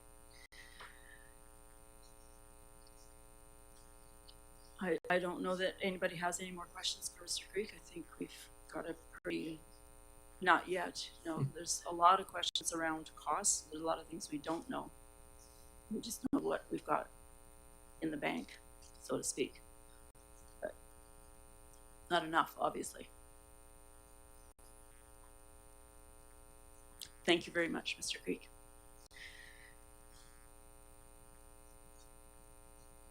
So did you have a general question that you want to bring forward? Sure. Two things strike me from what we've heard last Thursday to tonight, and based on the information that we've been studying for months now. We've had the report for not that long, I would say, but we've been studying the question for some time. And there's two things that strike me. Number one is the need is there, and it's clear in terms of seismicity and that the underperformance of both buildings, and also the occupational health and safety needs. The need is definitely there in terms of upgrades or improvements or new buildings on both levels, apparatus bay and fire hall. The second thing that strikes me is we need to understand cost. I don't disagree with what Mr. Hardy said earlier, that maybe the process has not been as optimal as we would have wanted. But the one thing that strikes me is we're not going to move ahead in a knowledgeable way by delaying further. We've become very good in this community about delaying improvements to the fire hall. And I'm prepared to move the motion and to take that next step. It's not what one might call, again, a final notice to proceed. We're not committing to building, but we're taking that next step in terms of the overall feasibility of this project. Now, we have talked in the past about, the potential impacts to the future of this community. But one of the impacts to the future of this community is if we do not proceed in addressing those issues around seismicity and occupational health and safety, there are some severe implications that could come in terms of the fire hall being deemed, a risk by occupational health and safety, and implications coming from that as well. So I believe the best thing we can do is what is before us, is move to select the option that we've been discussing, that the architect has also recommended, and get a costing on that, and then from there proceed with our next steps. So thank you, and I will be prepared to move the motion when the time is right. Thank you. Okay, so the next part of this section is the Metchosin Fire Hall Building Assessment from Johnson Davidson Architecture. Any further comments on that? Councillor Gray? I'll just follow up. This is the report that lays out a series of deficiencies in the fire hall. And just give me 1 second, take a look here.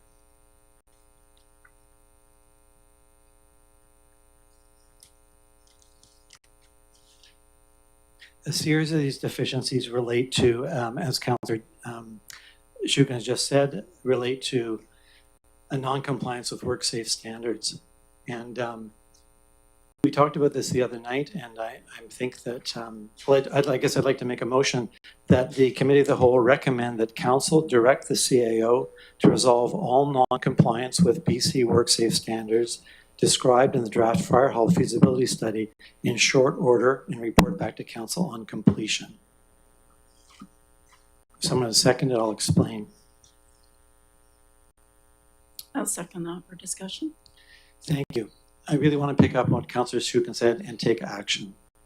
No dillying around. Let's get on this. It seems to me that we have problems with an unsafe storage platform.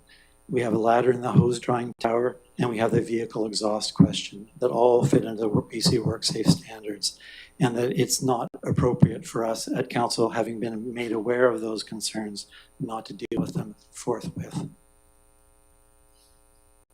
Mayor Little? I was wondering if we could ask the fire chief to comment on what has been done in the past, recent past, and in the past regarding some of these deficiencies. Chief Dunlop, comments, please. Yes, there's several different infractions. If you were to take a look at a current model of a fire hall, so you've mentioned a few. For example, the mezzanine storage area. For that, right now, we do have a policy in place that we don't stand on it, and signage. Is it still safe for people to stand on? No. We sometimes need to stand on it, and we have signage not to do that. It's a temporary fix. To fully remediate that would mean more of a structural support on it. So it would be quite invasive. We'll talk about the rat issue. We've had a rat issue for a number of years, and we are in the country. We are going to have rodents to a certain extent. We have had people in to to take a look and recommend some ways to get rid of the little critters. So we have to have some traps, and we have the little sonic things. They still come in, and they will always come in just due to the fact the fire hall, as as you know, is old, and there are areas, in order for us to completely get rid of them, we have to actually do, again, more structural type repairs and corrections, right? Doorways are, off kilter and, little hole and they can sneak in. So same for the ceiling and that sort of thing. So there is a Band-Aid right now that we're doing, and we could certainly increase the amount of having somebody come in and check for the rodents and set live traps, and we could step it up a little bit, but you'll never mitigate it completely. The mold is discussed tonight.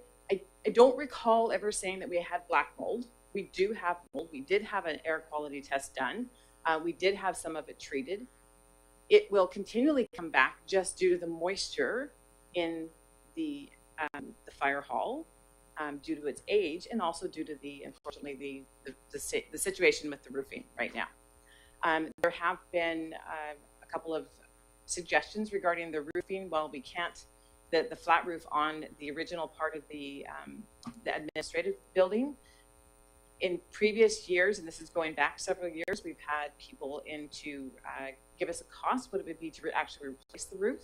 And 3 of the companies we had in would not replace it. They just, it'd have to be, the trusses and everything would have to be redone just because of the damage that's already been done there. So we haven't had anybody in the last probably 2 years. We have had people come and try and repair it. And again, nobody wants to give us a warranty or anything on that. It's like, well, we'll throw a little bit here and hope it works for you, kind of thing, because it is past its lifespan. Yeah, I mean, those are a few of the issues. The vehicle exhaust extraction system, we asked WorkSafe about that. I'm going to say roughly 10 years ago. It might have been sooner than that. I don't recall the exact time. And with the intent that we were looking at the apparatus replacement is something that's coming down the road. So as a Band-Aid, they did accept the fact that we could do the policy, which we have in place, that all the doors have to be open when the vehicle starts, and we roll it out onto the apparatus bay while we're waiting for, for the people to get in. So to eliminate as much as possible that vehicle exhaust. That one issue we can't repair or do anything, or we have not done anything, is the gear that's actually in the apparatus bay with the exhaust and all those fumes and everything that's there. It collects all that. So then, of course, we wear it and we breathe that in. So that's a kind of one of those things that one's a little bit harder to do something about, but we can certainly investigate some opportunities for short term. But again, to your point, these are short-term fixes, and we can step them up a little bit. Some of them, not all of them. Some of them we've kind of done what we can do. We can't put a full, fire protection system into the apparatus bay. It just wouldn't be worth it. And remember, anytime that we change anything that's kind of structural, we trigger upgrades. So we're kind of in that little bit of a conundrum on, yes, we want to make things safe. Right now, I think we've made them, we have a really strong WorkSafe group that goes around and does inspections. We've made it as safe as we can for right now. Are there things we could do? Yes, for the sleeping quarters, we could put in heat pumps. Right now, we have the mobile little air conditioners for heat issues. And we can investigate some of these things for, running water out like troughs or something in the ceiling to get the water to minimize any more water damage. So there are things we're going to be getting some prices on to see if we can, try and make it a little bit better. But there's still going to be Band-Aids for what needs to happen in the future. So in your opinion, it's not as catastrophic as it was described the other night? We can make do, or if it is, do we need to get our fire personnel, our emergency personnel out of the building, maybe temporarily at the school or whatever, and deal with it? I think the concern is health and safety was pretty clear. How immediate is that? And if we aren't going to do anything, which sounds like we are, we could be in dire straits with WorkSafe BC as a district. Yeah, I think that there are some things that we can take a look at closer for sure. I don't think getting sleeping quarters out there and getting that out here tonight is a thing. Maybe we need to do another mold testing or air quality testing in there for sure, and do proper monitoring on that. Previously, we've been mixed on doing that, right? The continual, let's try and keep it as safe as we can until such time as we do get the new fire hall. And I appreciate the consideration for doing that, because we do want to keep everybody safe, and we're trying to do what we can within the budget that we have.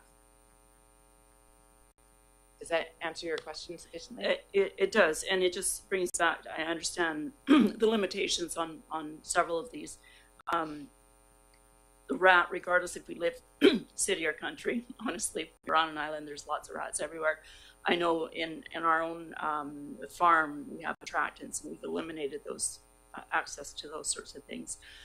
Also, having worked in the commercial industry, I mean, everywhere I go, there's, I see these black little boxes. And so do you think it might be worthwhile of us actually getting a contract with a company to start dealing with that, and keeping our doors closed more, keeping the attractants away? That's right. That means kitty food too. That sort of stuff. I mean, that is one thing we can do. It probably wouldn't cost that much. Yes. Jump in. We're all kind of off topic here. The 3 items identified in the report were an unsafe storage platform, a ladder in the hose drying tower, and vehicle exhaust. So that's what the motion's about, not about rats or the other things that we're talking about now. Sorry, I thought it was about health and welfare. Not you. It's about BC work safe standards that have been identified in the report. So I'm just following on Councillor Shukin's view that we got to get on this. Action is better than words. And so I guess I'm thinking that, as I said, that we direct the CEO to resolve all non-compliance with work-safe standards described in the draft fire hall feasibility study. If I've missed one, grab it in short order and report back to us. And I just like a written report documenting what we've done and where we're at. Councillor, did you have a comment? Yes, I did. Well, I certainly agree that we need to keep our firefighters safe. I believe that we need to make a decision tonight on what's on the agenda about the fire hall, because that makes quite a difference as to, say, how much effort or money we would put into the current fire hall to make it safe. We can do some, but there's some issues in there that could be, as you say, getting a company to deal with rats. So there are issues there. There's some that we can fix well enough to cope for the next couple of years while a new fire hall is being built. I don't believe that it'll be necessary to go in and do a complete, basically, rebuild of all the things that are wrong right now, and I won't support this motion. Councillor Shukin. Oh, Mello.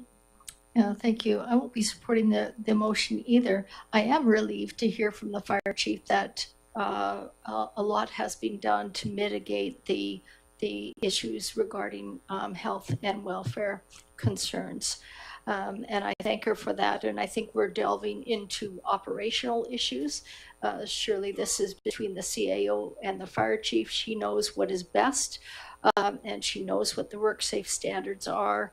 It sounds like that she has been working even on the rat problem over the years to try and mitigate the risks and to provide Band-Aid solutions.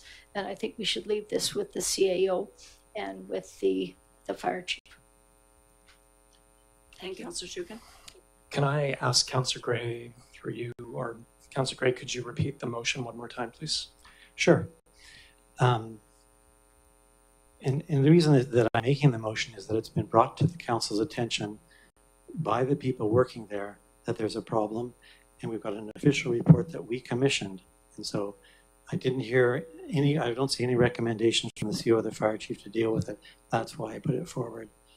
The committee of the whole recommend that council direct the CAO to resolve all non-compliance with BC workplace standards described in the draft fire hall feasibility study in short order and report back to council on completion.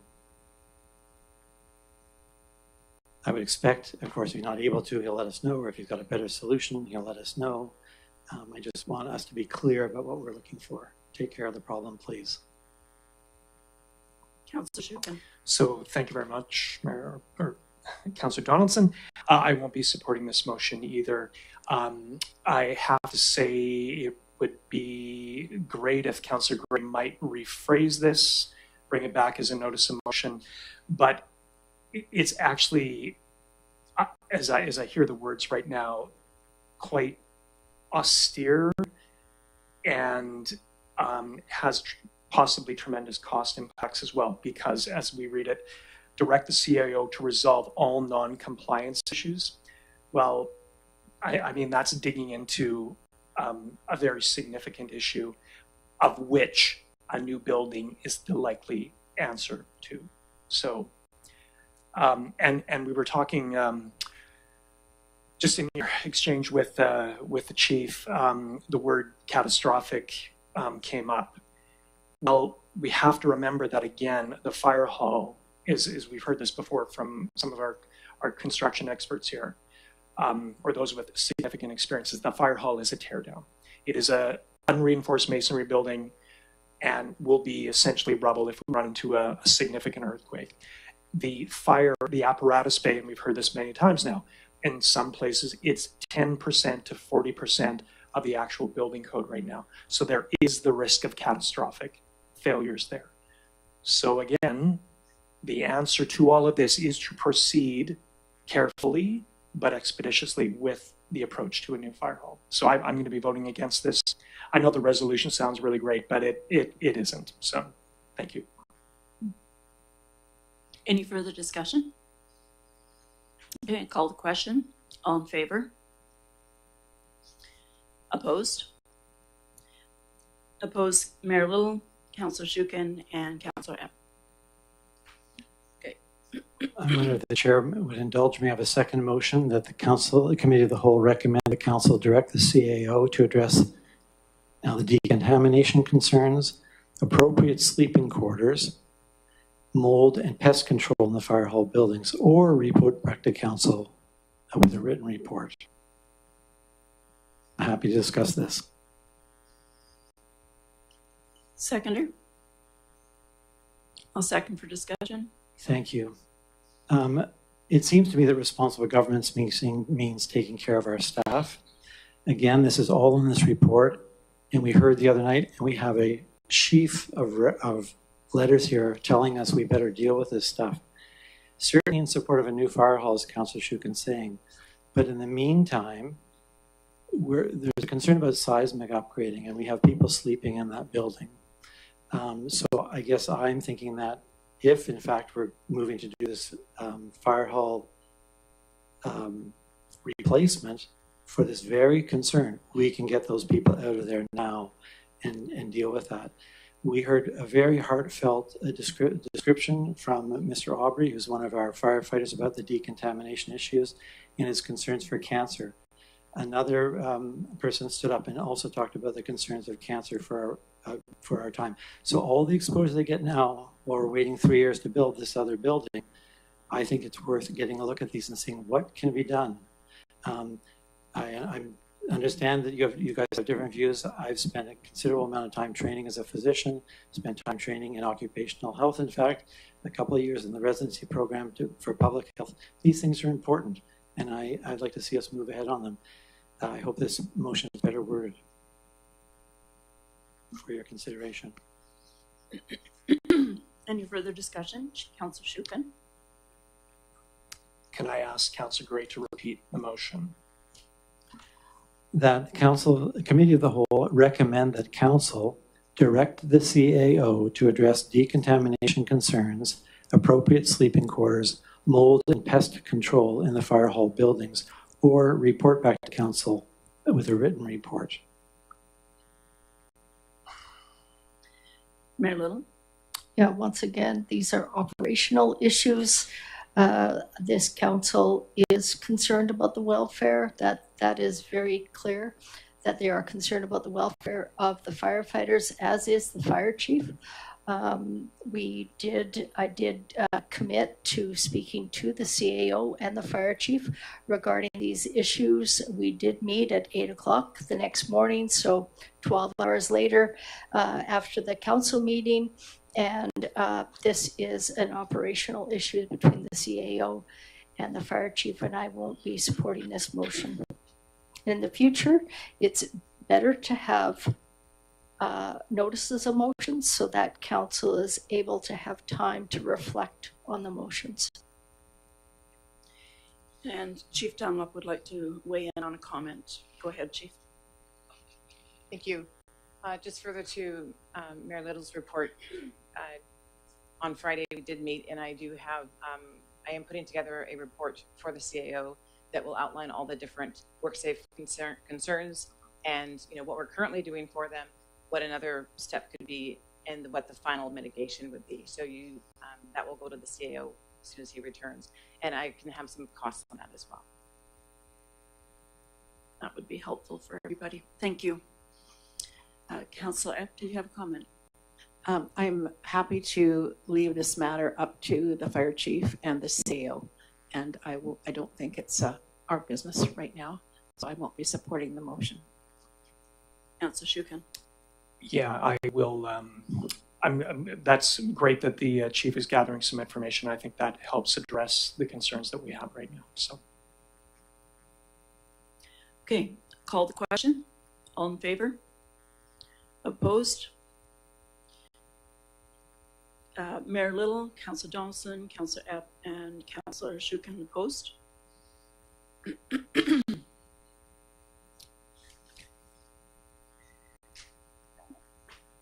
Okay, so if we can move on to the engineering reports. Any comments on the 3 reports that are listed here? Skyline Engineering of April 22nd. There was a of 2025. There was an earlier one in May 24th, 2022, and then the Rizik Geotechnical of April 19th, 2022. These 3 reports were done on the existing site, which at the time, as we've heard reported out as well from the steering committee, was the focal point for the fire hall replacement. Councillor Gray. Yeah, I had a comment about sort of the package here about options, and I know we'll come to looking at options in a minute, or possibly we will.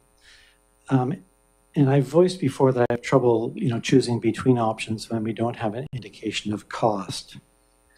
And it seems to me if we go to a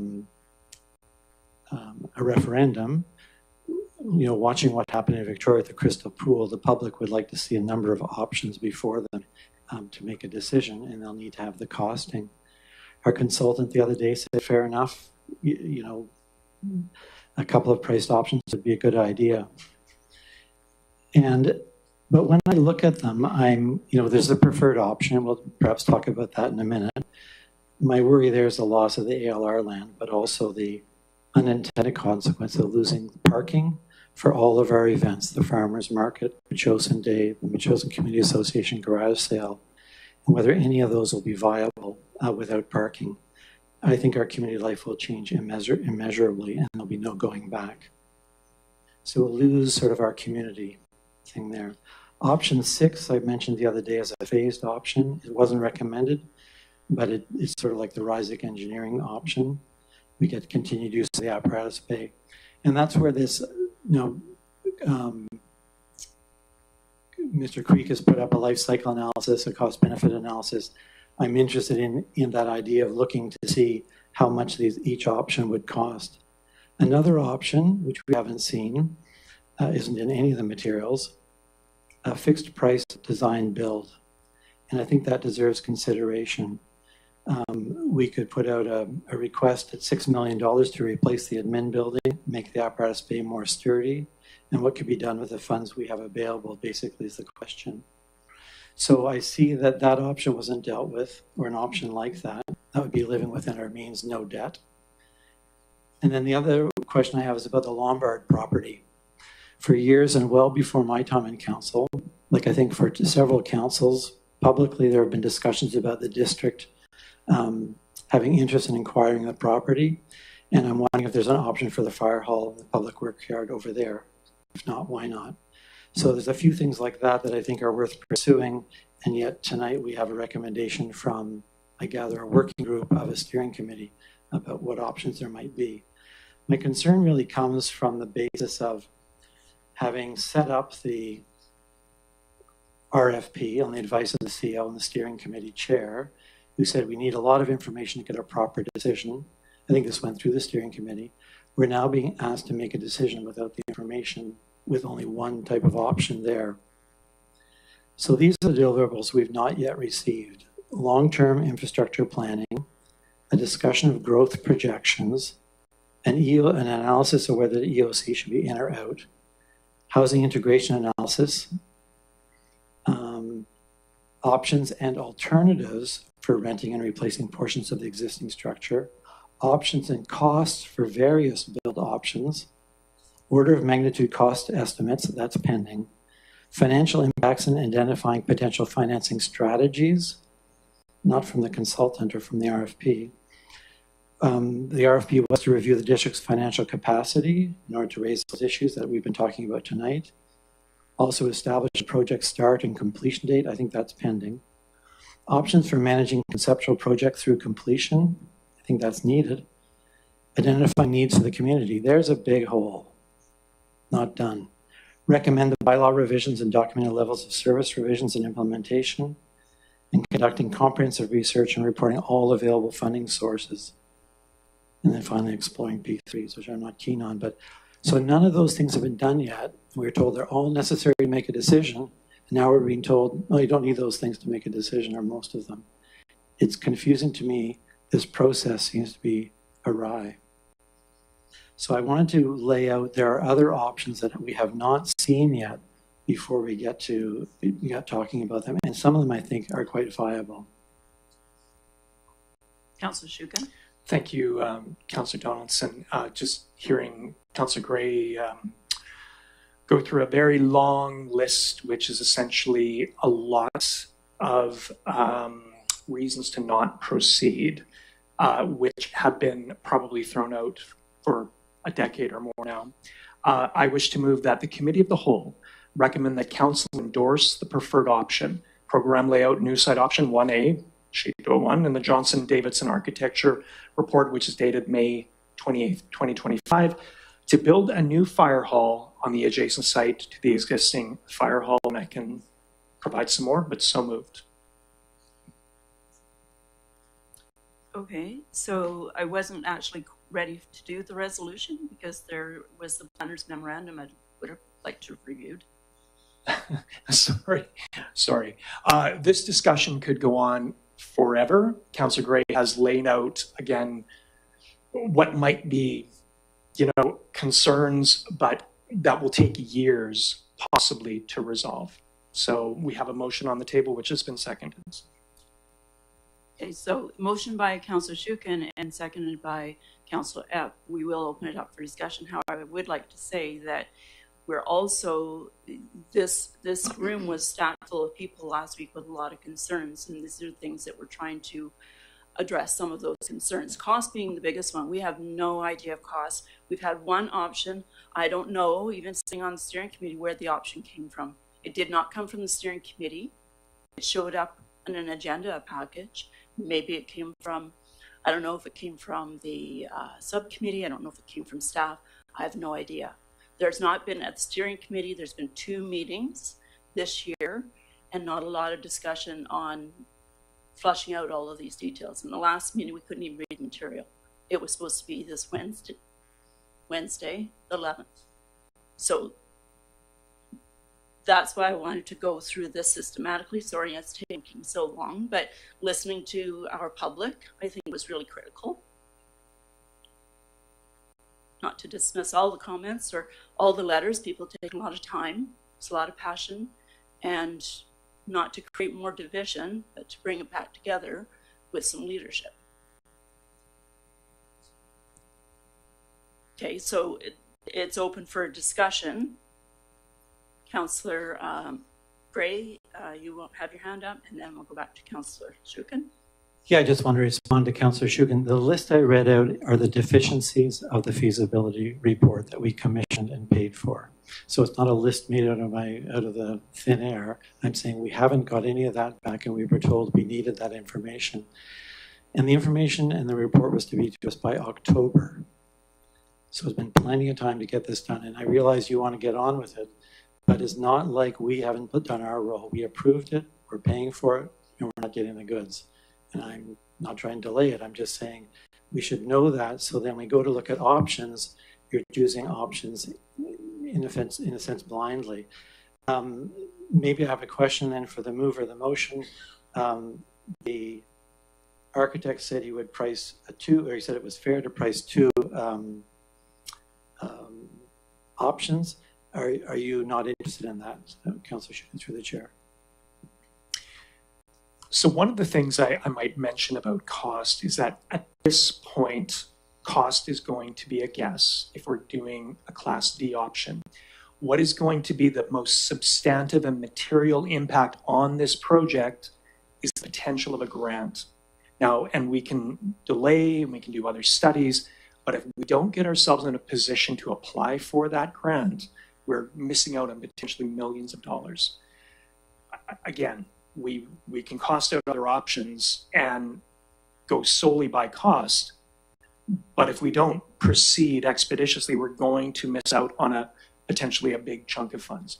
Now, I hear what Councillor Gray has said about, the grant program may be eligible for, for the next 10 years. I have to look at that. But if you look at the sort of the pattern of where those things opened up, 2015, 2017, 2022, and now, that's a bit of odd timing. So I think we need to strike. I would recommend that we strike now.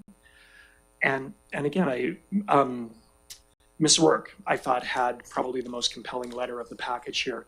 And she notes, I think very accurately, where we're at. We are still in the feasibility stage. So we're not, again, announcing that we're proceeding to construction.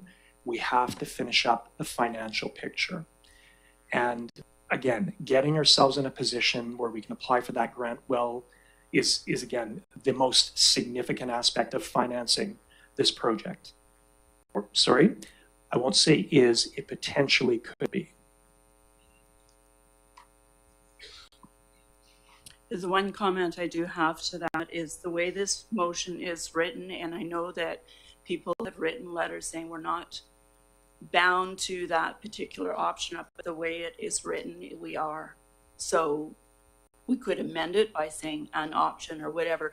I would prefer it to not be that we are, and then we're committed with that resolution that we can use it as an example if we want to send it in as an example. But I would not want our hands tied to that particular option. So thank you very much. I recognize that, and I had misgivings when I initially saw this. The word that I actually find gives me comfort on the potential of this not going ahead is the word endorse. And again, the preferred option, sure. So again, we still have to get to that finance picture, but it is not a full-on commitment to building this option. So. Mayor Little. Yeah, thank you. And thank you for the comments. This is part of the feasibility process, so I think we should let it unfold. The consultant has identified a preferred option. It seems unusual to me that we would hire at great expense experts in the field and then completely disregard their advice. This is their preferred option, 1A.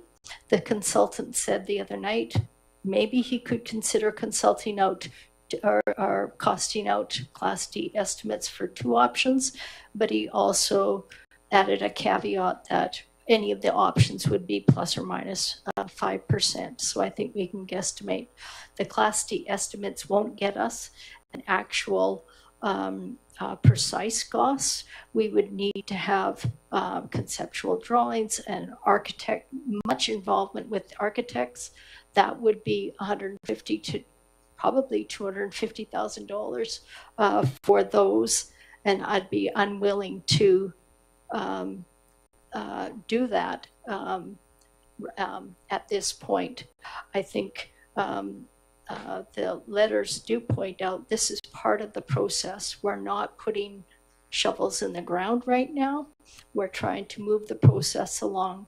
Let's try and get a good grant application. Let's give the CAO the fire chief enough time to put together another package. At the same time, the feasibility, the fire hall steering committee continue along with the feasibility study and address some of the concerns that have been identified tonight. I think this is in part of the process, and please remember that we are elected to make bold decisions, good decisions for the greater community. And we have to do that sometimes with imperfect information.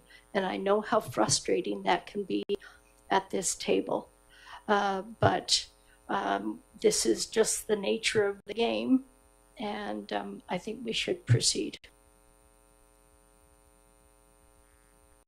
Councillor Gray. Thank you. It might seem odd to put aside a consultant's report, but that was exactly the advice that we received when we started the process. Mr. Payette said, you do the feasibility study, and then you may not follow any of it. That was the reassurance provided at that time. So it's not odd or unusual. We've hired people to look at it. I've laid out a long list of things that have not been done. So it's not really what we had sought in the beginning.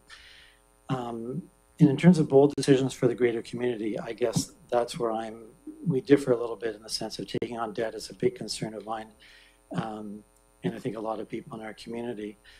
And I'm also, with this particular option, very concerned to lose the glue that holds our community together, which are these big events that are so special. We just went through the Metchosin Community Association garage sale. It's a very special event for people, and the parking lot was full. And Councillor Shukin knows he set up the parking. And I'm not sure what you folks are thinking is going to happen when the fire hall's sitting there. The footprints of the two locations, if you knock down the existing administration building and or the apparatus bay, it's a tiny space compared to the field out here that would be taken up for the entire operation. Can I just ask, I can move motions in that, but is there any appetite to put forward other options, or would those be picked at some other time when we might look at Lombard, for example, or we might look at design build, which would be done with no debt? Just putting it out there and finding out, is there someone who can work on this for us, and what price would they come in at? So seeing no interest in any other options, that's helpful to me to understand it for the community. Thank you. Mayor Little. Yeah, I just want to touch on bold leadership, because bold leadership is planning for the future, and it involves calculated risks. It involves embracing uncertainty and inspiring others to act with courage. It's about being decisive, proactive, and willing to challenge the status quo. The status quo now is to push the fire hall to another council. We must be willing to challenge the status quo, but we should remain positive and resilient in the face of challenge. And that's what bold leadership is. I'm not afraid about that. Thank you. May I ask Mayor Little what you mean by pushing this off to another council? Sorry, say that again. What I said is the status quo is not to do anything about the fire hall, is to push the decision off to another council. That's what the status quo is. We don't want, I do not want to do that. I want to be decisive and support the feasibility process, the feasibility study, because we have invested in that, and we have made some kind of commitment that we are going to move forward in this. Councillor Gray? Yeah, just to say, that's all good. The question that I guess I'm posing here is, you folks, we asked someone to take a look at things, and he said, I got this way of doing it, and you guys are going to go into debt. And then we said, well, can you look at the financing strategies, the way you might do it, take a look at our financial capacity. Earlier tonight, we went through it and said, our financial capacity is not so great. We're short of money in a variety of places. We can't replace or take care of our current assets, our roads, our bridges, all that kind of stuff. So we're not in great shape here. We had another report on where would we get the tax money to run the district for a number of years.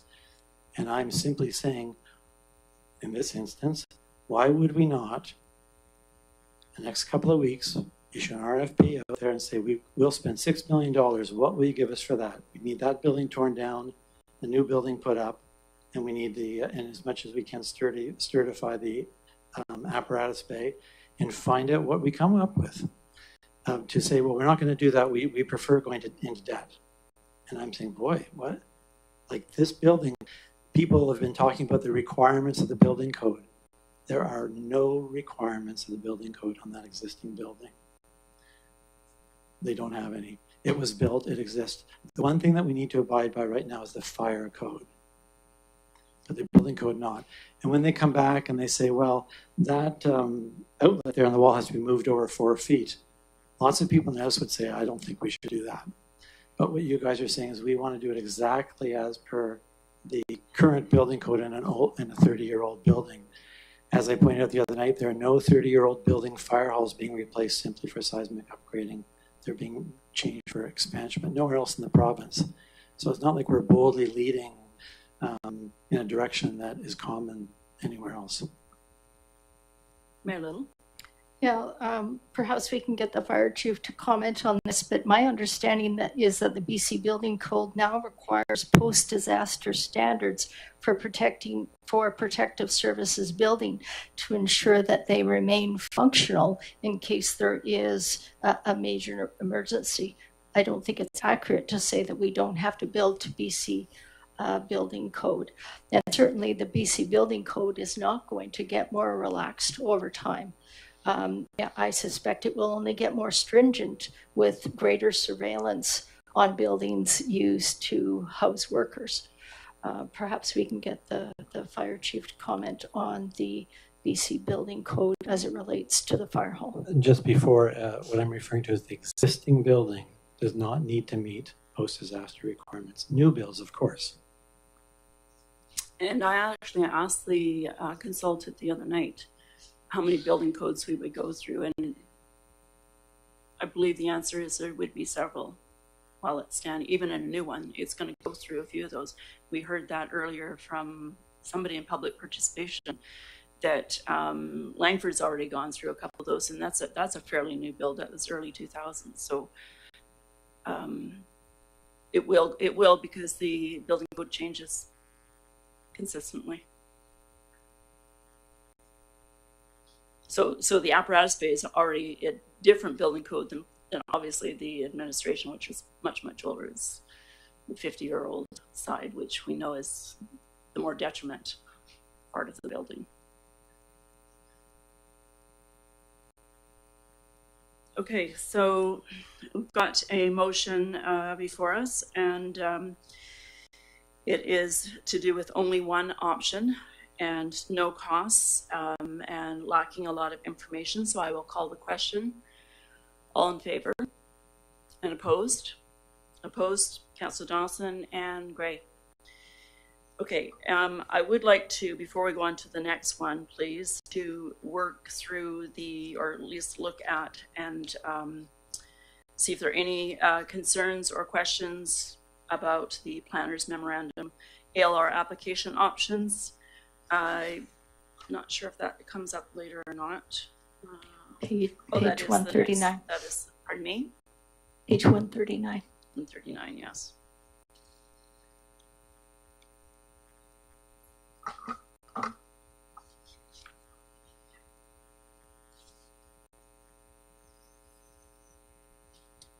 Okay, so this was presented the other evening from Thursday evening from CAO Payette, briefly. And there was a couple of different ways to do this. There was the full exclusion, there was partial, and the different kinds of application, non-farm use, etc. Any comments? Councillor Shupin? So my sense of this report is that Ms. Johnson put this together very quickly in order to meet some information needs that we had. So what's being asked in the motion before us is to bring forward a report. yes, it does say seek authorization to proceed with one of the following, but this is a very cursory report, and I think we'll get a little bit more if we move on things. So I'm surprised it's in here given the tight timelines that she had to work with. So. Well, I appreciate that she did because it was a critical component, obviously, and that's pretty clear with the amount of information she gave us. Councillor Gray. I mean, the way I read it, bring forward a report that seeks authorization. Is that to us or bring forward a report to the ALC?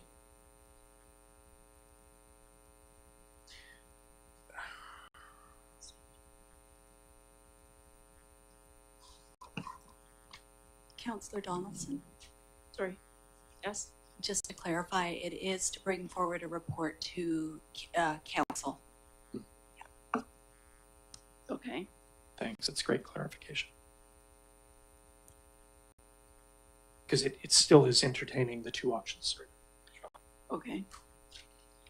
Councillor Well, I'm going to move that Committee of the Whole recommend Council direct staff to bring forward a report that seeks authorization to proceed with one of the following formal application processes to the Agricultural Land Commission for 4450 Happy Valley Road. Would be to apply for a non-farm use for construction of a new fire hall on the parcel 4450 Happy Valley Road, or to apply to exclude 4450 Happy Valley Road from the Agricultural Land Reserve. Just a point of clarification before someone seconds this. Could we have guidance from the Deputy Corporate Officer?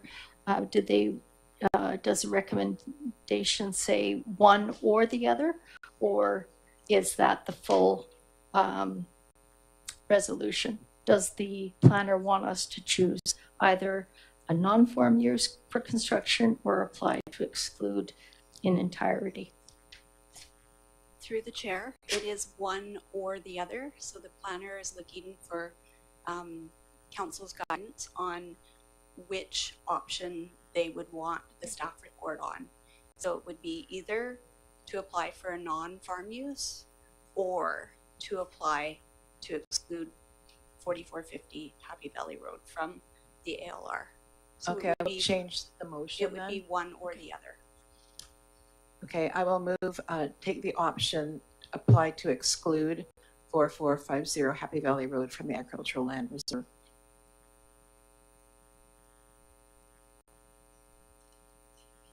I'll second for discussion. Okay, moved by Councillor Epp and seconded by Councillor Shukin. Open for discussion. Go ahead, Councillor Shukin. Oh, Councillor. Oh, Councillor Epp, you want to motivate? I just gotta find the page again. Because according to the planner's report, we applied for the exclusion and the ALC doesn't agree with the exclusion, then it will revert to just from the, excuse me, the non-farm use. So it seems like the most reasonable way to go. I mean, to me, it would be very helpful to have all the property, this particular property, out of it, just because of things like the stalls for the Equestrian Society and other things that, you know, this is municipal property, and we have a lot of non-farm use buildings on it, and I think that's the best way to go. Councillor Shukin. I believe that there is a good rationale to exclude the entire property. I really am doubtful that there is going to be farming on this parcel of land. I will confess, though, I have some misgivings in terms of symbolic, you know, on a symbolic level, given the ALR's, you know, the significance it has to Metchosin. So to be honest with you, I'm sorry, I was under the understanding that this motion was to bring back a report further discussing both options, including process and timeline, because what's here is fine, but it's still kind of a cursory thing. Anxious to hear what others might think of this. Well, as I recall in the report, that excluding was going to be costly. It's going to take a lot longer. The non-farm use leaves us open for a lot of options. Yes, I know it might seem onerous for some people to have to go through the ALC. It's only in recent years we've done it, and it's only been very small things like the cricket pitch or a small building put up. At least with the non-farm use, we can continue quicker possibly to the construction of the fire hall, whereas the exclusion, as she said, was going to take longer. The other concern I would have is taking the whole thing out is then if the property becomes available to do all sorts of things like affordable housing or what have you. Right now, it's not that, and with the non-farm use, it still is a little bit more restrictive. That's great. Yeah, I'm going to oppose the motion. I think that we just passed an agricultural plan that said we're going to preserve agricultural land, and to me, this is agricultural land that should be preserved. I understand its use these days, but the future is a long way away. I think it has a special value here, the way that it is. I'm also concerned of what Councillor Shukin is calling a symbolic situation. For the district to remove land from the ALRs is an interesting question to be raised, and I wonder about the precedent and where it goes. And I talked the other day about the identity of Metchosin, and agriculture is part of it. We heard from a few people wrote in and said, take it out. This is the village core after all. But I guess they didn't read the village core definition. It includes agricultural land. And fundamentally, it's part of the center of Metchosin. And you guys, I recused from the meeting, but you passed that change not so long ago in the OCP. And then finally, I'll make my last plea. This land is so important to the community, and to not consider that. And I just for the parking use, in fact, and for all the entire time we've all been here, that land has been used on these very special occasions where the community comes together. And we lost the parking over in what's called the Kiwanis Field. We need something if we're actually going to have big meetings of people. If we're not, that's a tremendous loss to the community. I'd like to just add to that, as it is my portfolio, the agriculture.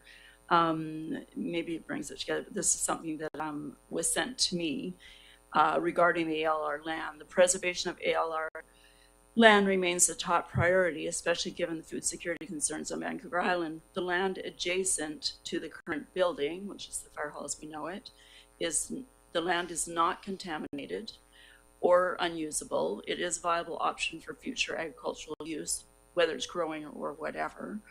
In the interim, it can support light seasonal use, such as the intermittent parking during the summer events, passive recreational opportunities, which we see year-round, that promote the health and wellness of our residents. And that kind of struck a chord as well.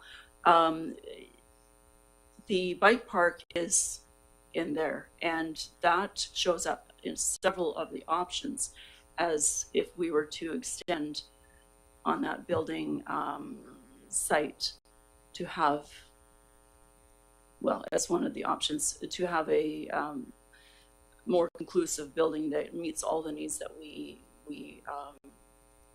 still have yet to cover off. But the ALR is not just about growing food, it is about land in reserve for future use of agriculture, whatever that looks like. And we heard that from Mr. Powell earlier. Agriculture comes in many forms, whether it's greenhouses or livestock or a food hub, whatever. So any further discussion on the motion? Mayor Little. Yeah, thank you.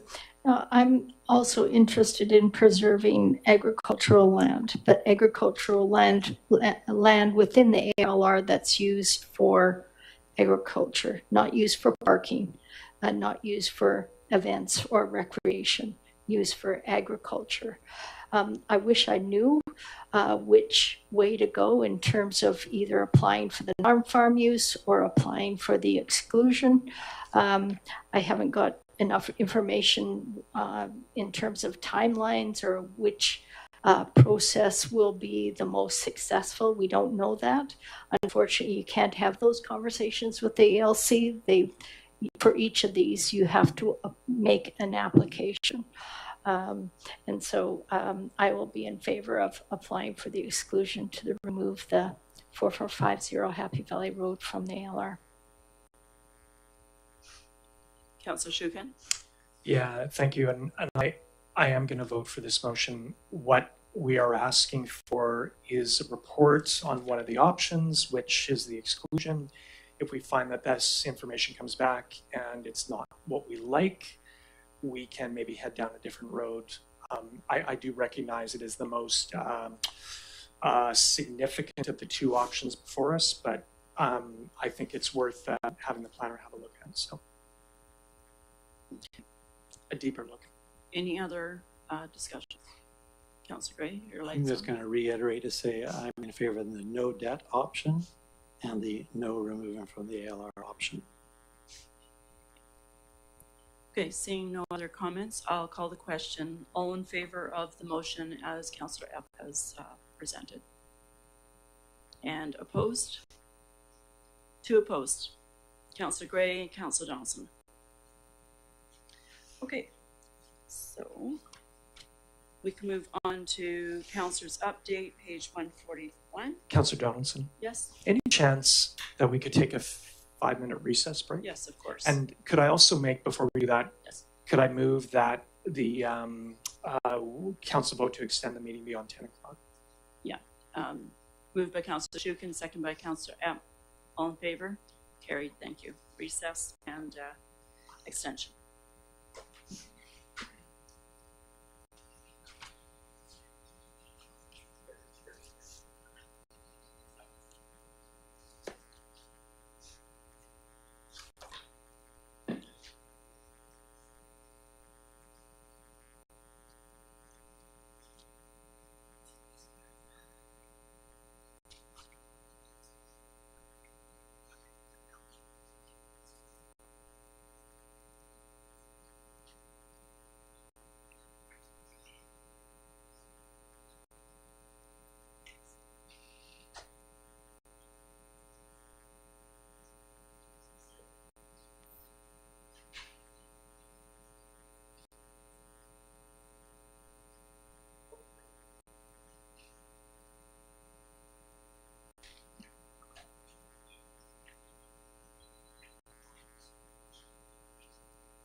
Yeah, no, good idea.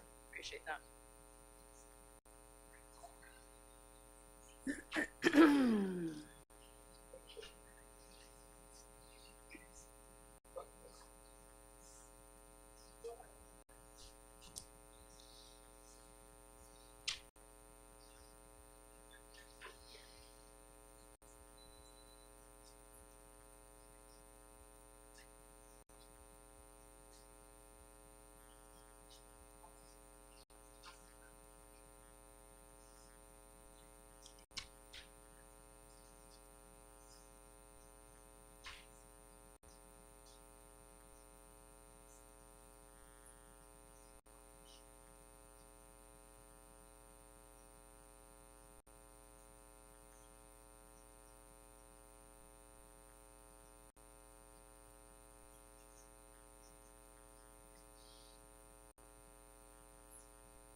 Okay, welcome back. Let's finish up. Councillor Donaldson, can I just ask a question about the motion that just passed to understand? Yes. Are we, by passing that motion now, we're going to get a bunch of work done on the preferred option from the consultant? And I know that the preferred option does not have any housing attached to it. And then the other night we heard from the steering committee chair that, well, housing may still come. Where would the housing, with the preferred option, where would the housing be, or should that be put aside at this point? I mean, you guys have studied the option and want it, so there's no housing in it. Is it time now to put the housing issue aside? This is not something we've even discussed at the steering committee, so I've not met with the consultant. The subcommittee did, and the CAO and the fire chief, and I think we asked the consultant on the Monday when he was here at the mic, and he kind of got the impression it was off the books too, but I don't have a complete answer for that. Yeah, I mean, that it seems to me that by proceeding here, at least this far, the notion was at one point that housing would pay for this or help pay for it.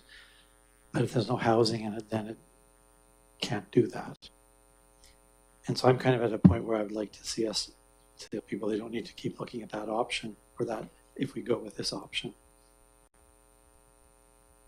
Councillor Shukin. My sense is that where we're at in terms of the process, where we can go until September, is housing is essentially off the table. I just think that is the reality of things. So maybe something will change, but I'm betting that we have enough work to do from here to September to just focus on the buildings that are essential to the project. So with that, maybe I'll move that the committee of the whole recommend to council that fire hall planning no longer consider a housing component. To make it official, do we have a seconder? Because it is in the RFP. I'll explain it if you like, if someone a second.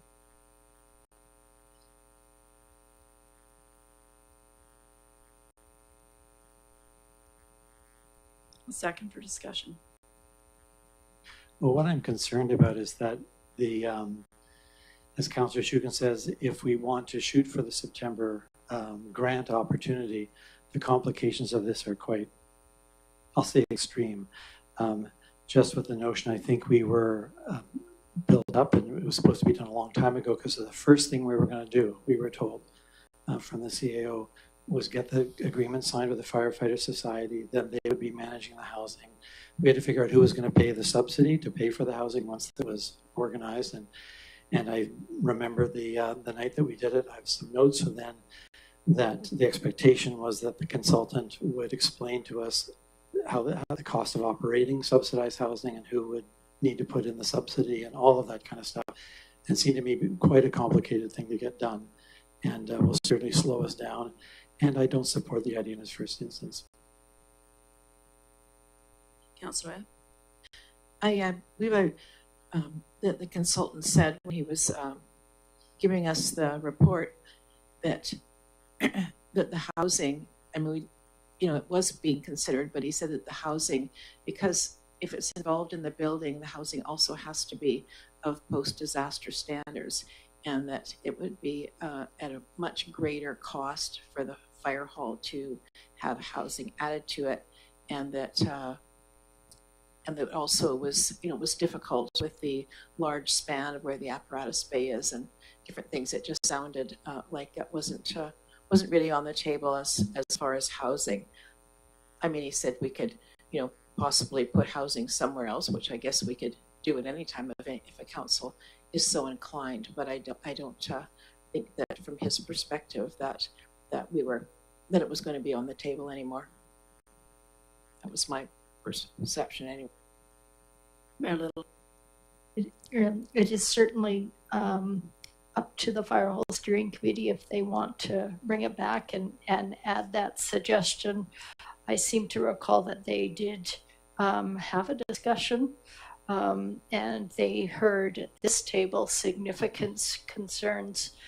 And Councillor Gray, you were the major opponent to discussing and talking about the housing, and I think they got the message that was probably not a good way to go. So I will leave this up to, I would like to leave this up to the Fire Hall Steering Committee to discuss over the next few months if they want to bring that up, or if somebody else has find out more information on funding opportunities for those type of partnerships.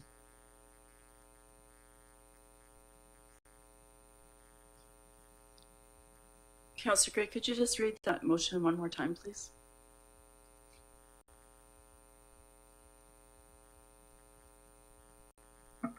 That the Committee of the Whole recommend to Council that fire hall planning no longer consider a housing component. Okay, any further discussion? Call the question. All in favor? Opposed? Opposed by Mayor Little. Oh, sorry, and Councillor. Okay. Okay, so now we'll move on to page 141, which is my update for as the chair of finance. Just quickly, for the agriculture portfolio, you'll see the farm to fork map, which Reimagine has worked with our agriculture committee and myself with the Metchosin Grown Society. It's out on the front desk. This map encompasses all of the West Shore communities. There's a lot of different businesses that are listed on it, as well as farms and roadside stands. It was all voluntary, so we didn't put all of them that were on our previous map. It was left to the individual places. Metchosin Grown Society, the community garden, they had their first plant sale. It was a great success for 2 hours on the Sunday of the garage sale. It was great fun. We had lots of donations, as well as we grew a lot of different things, or they did. I didn't. I just dug up stuff and donated it. You'll have seen the Rooted in Metchosin look at local agriculture that was in the tax notice. That was something I worked with staff. That was something we talked about doing a newsletter. We just put a briefing on agriculture and resources of where to find more information to go out to our residents. West Shore Parks and Recreation, lots of plans for fall planning for continued fitness at the school. Nothing finalized yet. We're still waiting on schedules and such. I do want to mention an announcement that came out is the pickleball grand opening. Pickleball courts grand opening is next Friday, Friday the 13th at 10 a.m. Open to the public. This is next to the tennis courts, or between tennis courts and the skate park. There's 6 state-of-the-art pickleball courts. There'll be casual and competitive play. The lower fencing around it is to help improve spectator viewing. And there will be expanded space there is expanded space for picnics, and it is a reserved and a drop-in play option. So come out and have a look at those. They're pretty spectacular. Great time to have it now that the weather is wonderful. I'm sure that our growing numbers of pickleball people in Metchosin may now want to get out of the gym and go down there and check it out. They've got this new skill. Greater Victoria Public Library they're doing some rotating emergency preparedness training sessions with their staff.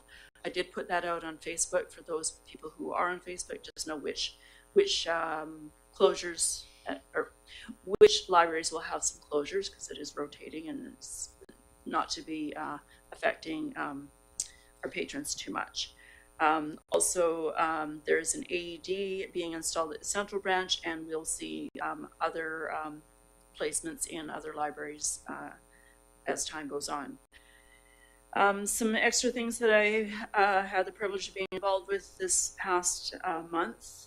I was asked to be an alternate for the Greater Victoria Labour Relations Association, which is a public sector employer bargaining agency that leverages collective strength in labour relations, or negotiations rather, and this was representing West Shore Parks and Recreation as the alternate. CRD Water Board, also an alternate in Councillor Gray's absence. Was able to go to a CRD Water Board, my first CRD meeting actually. We're now at the water conservation level of 1, which is in effect, and we've received a very esteemed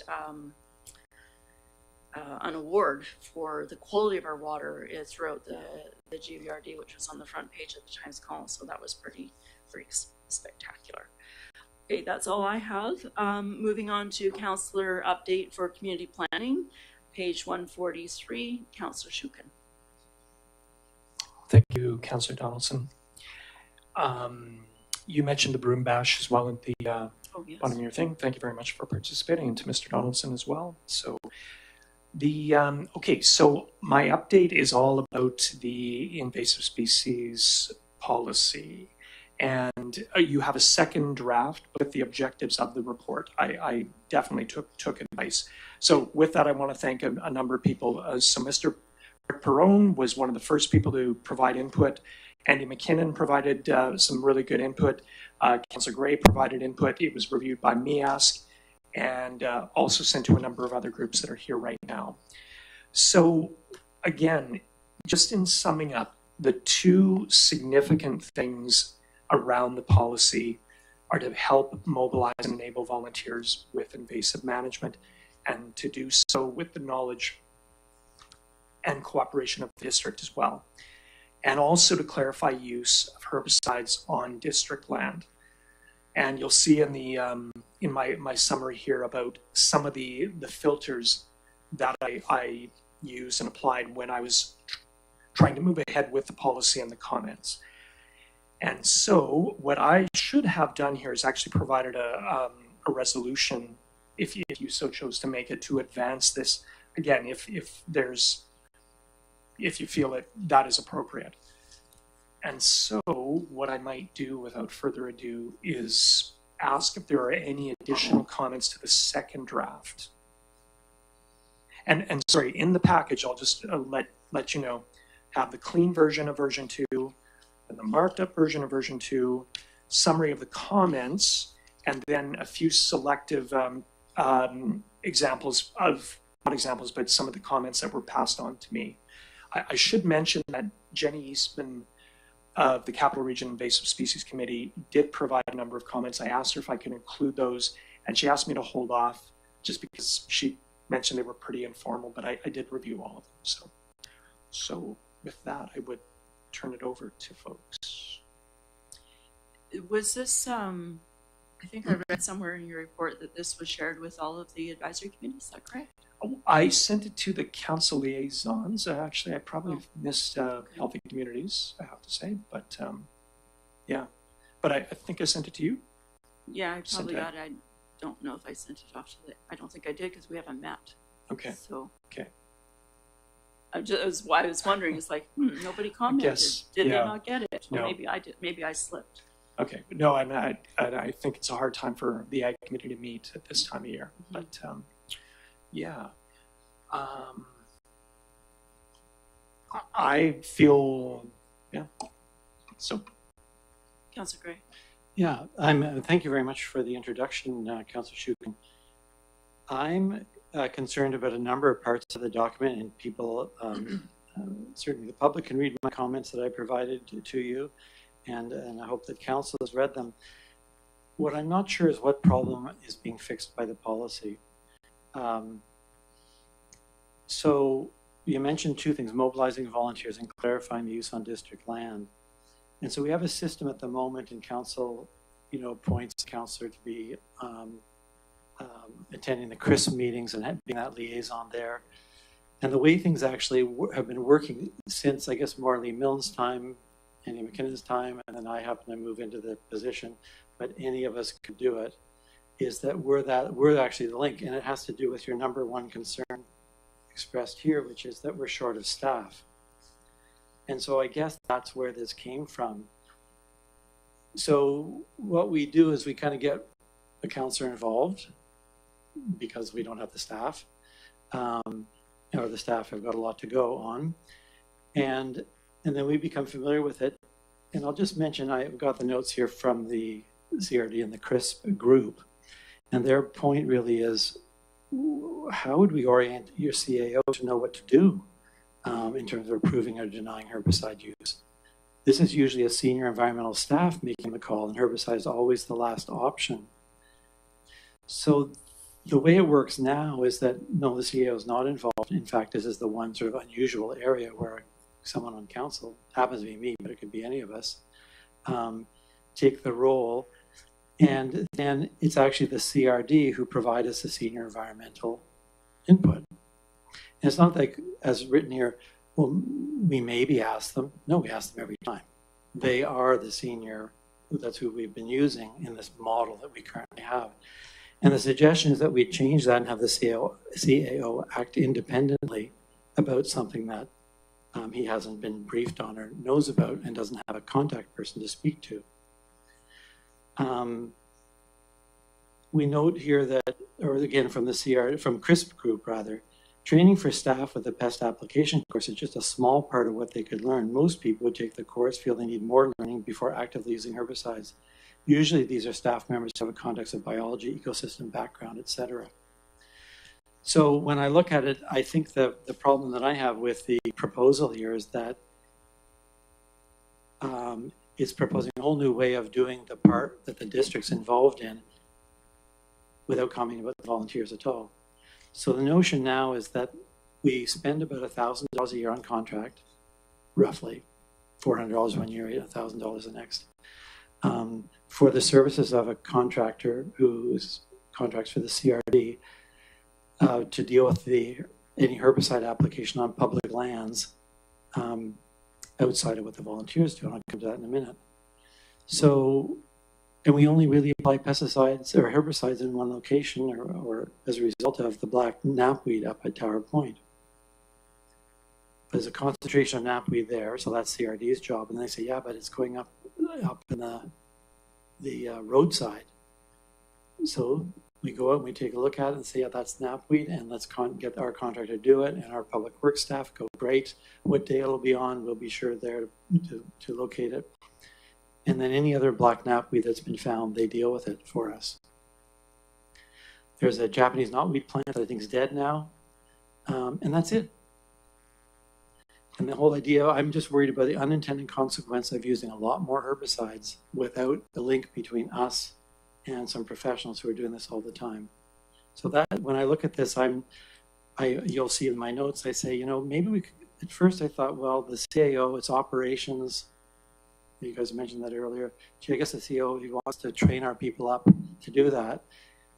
And that was the beginning of the disruption in the force field, basically. Like, why are we doing that?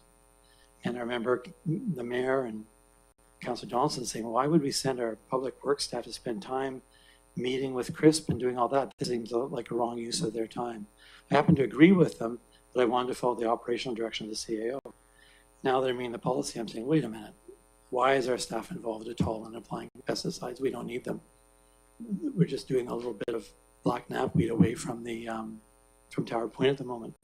Then if anybody spots another invasive and they report it into us, either to staff or through to CRISP, through the CRD, then we tackle it. And this happened just a few weeks ago where an individual in the public reported the sighting of shiny geranium to the CRD. They got in touch with me. I knew what to do. Quickly sent it to Jay the same day. He then contacted, is this PTAS job or is it Public Works? Because it's in a park, I wasn't sure. And within, I'd say a week, it had all been removed by volunteers. Kathy Atherton led the charge, took it all out. Other people were involved. Katie Nelson and others, I'm not sure. It was all done and dealt with. And that's how it's working. So the idea of saying, well, let's change it all because it's working, doesn't appeal to me. I'd say it's working fine right now. We don't need to lay another job on our CAO in terms of the work here. There is, of course, a process at the point where they say we're going to do this, we think we should do that, then it does go up in the staff because there's money spent. So obviously there's an authorization given at the CAO level. So that part of the document, I kind of think, I don't see why we would change something that's working fine. I haven't heard any complaints. Nobody's mentioned a problem. The volunteer side, I get it. There's some problems there, and I think that part is worth looking at. But I wouldn't do the other changes simply for the concern of unintended consequence of more herbicides use.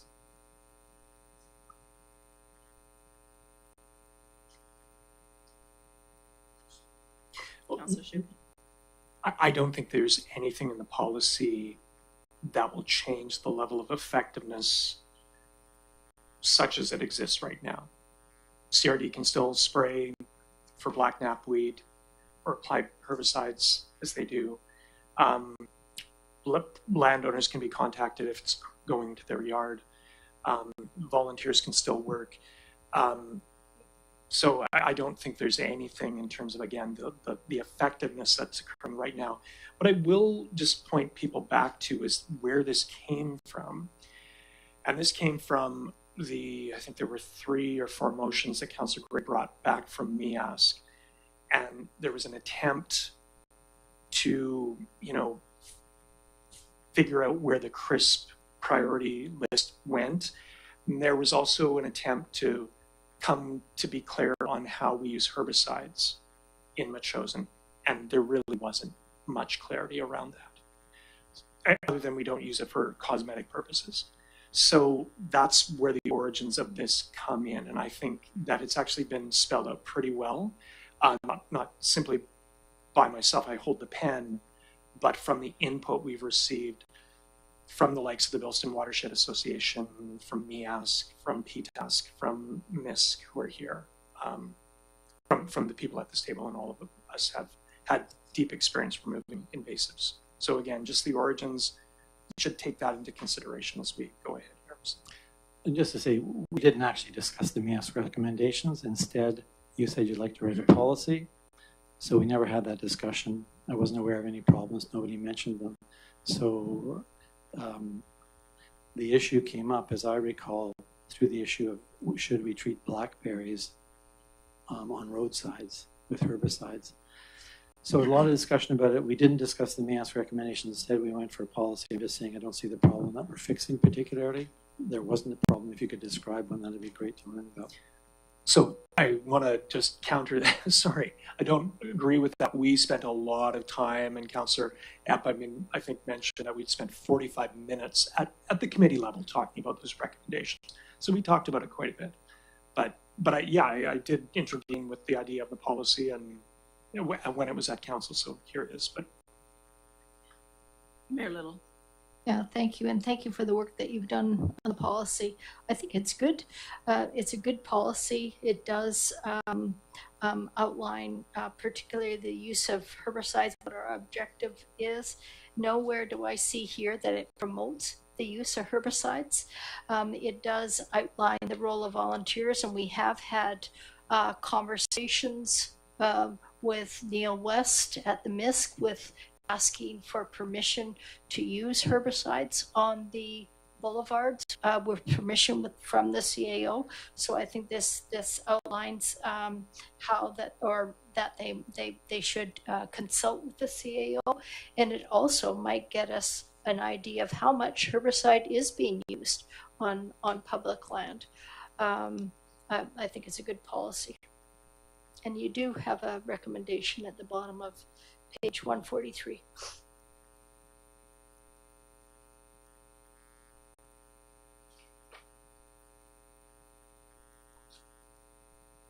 So as you're meditating on this, the one thing that I would really like to see, and again, this is outside of the policy though, is those who are involved in invasive species management removal find a time to meet at least twice a year, and say in February, say in September, and we do a bit of understand what the priorities are for each group and do a bit of a plan. So for example, I was talking to my pod leader today and we were thinking, wouldn't it be great if we cut the broom in the first 5 meters of Laban Road, and coordinate that to be something that Farsmar can help us with. So again, it's not in the policy, but some of that thinking has come from the development of that policy. And I'm going to see if I can organize a meeting in September as that first shot, and then again in September with those folks. So. Councillor Gray. Yeah, again, it's hard to read the document, the small print in some of it, but as regards the volunteers, presently I'm aware that the volunteer groups are involved largely in CRD properties. The CRD works with them, but there is some work done on holly and European ash, where there's a dab treatment of a pesticide called Garlon. And some of the input we got from CRISP is nowhere else in CRD volunteers are they involved in applying herbicides. And so be cautious about that, particularly as regards issues of liability.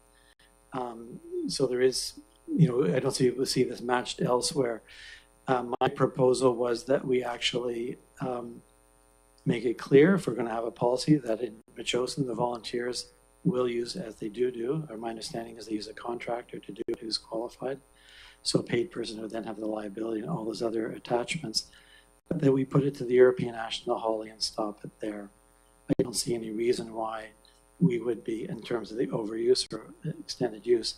The risk is all through the document, from my perspective, where you have the CEO approving at his discretion without any requirements to talk to anybody else about it. So it's kind of, as I read it, at his discretion, may ask somebody's opinion, all that sort of thing. So we're leaving it in a vague situation, and I don't believe it would be supported by the people in Metchosin. Mayor Little? Yeah, just to clarify, volunteers have not been applying herbicide to either holly or the European ash. That was done by a contractor. The European ash at Blinkhorn was, the treatment was applied. I can't remember the organization, but the chap's name was Don Hare. And so it was them that applied the herbicide. It was volunteers that were there, but they did not do the treatment. And so, as I say, contractors do it, but the policy says that volunteers would do it. So that's why I'm raising the issue. Councillor Gray's worry about, say we get a rogue CAO and who loves herbicide and can just apply it everywhere. That can happen right now. Like, there's nothing stopping.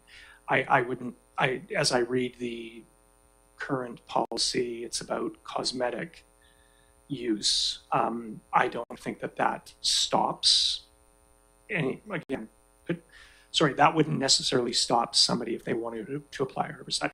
At least this puts some parameters around the potential use of herbicide. And the one thing I have to say is there's so little used. It basically is the examples, at present, the examples Councillor Gray raised.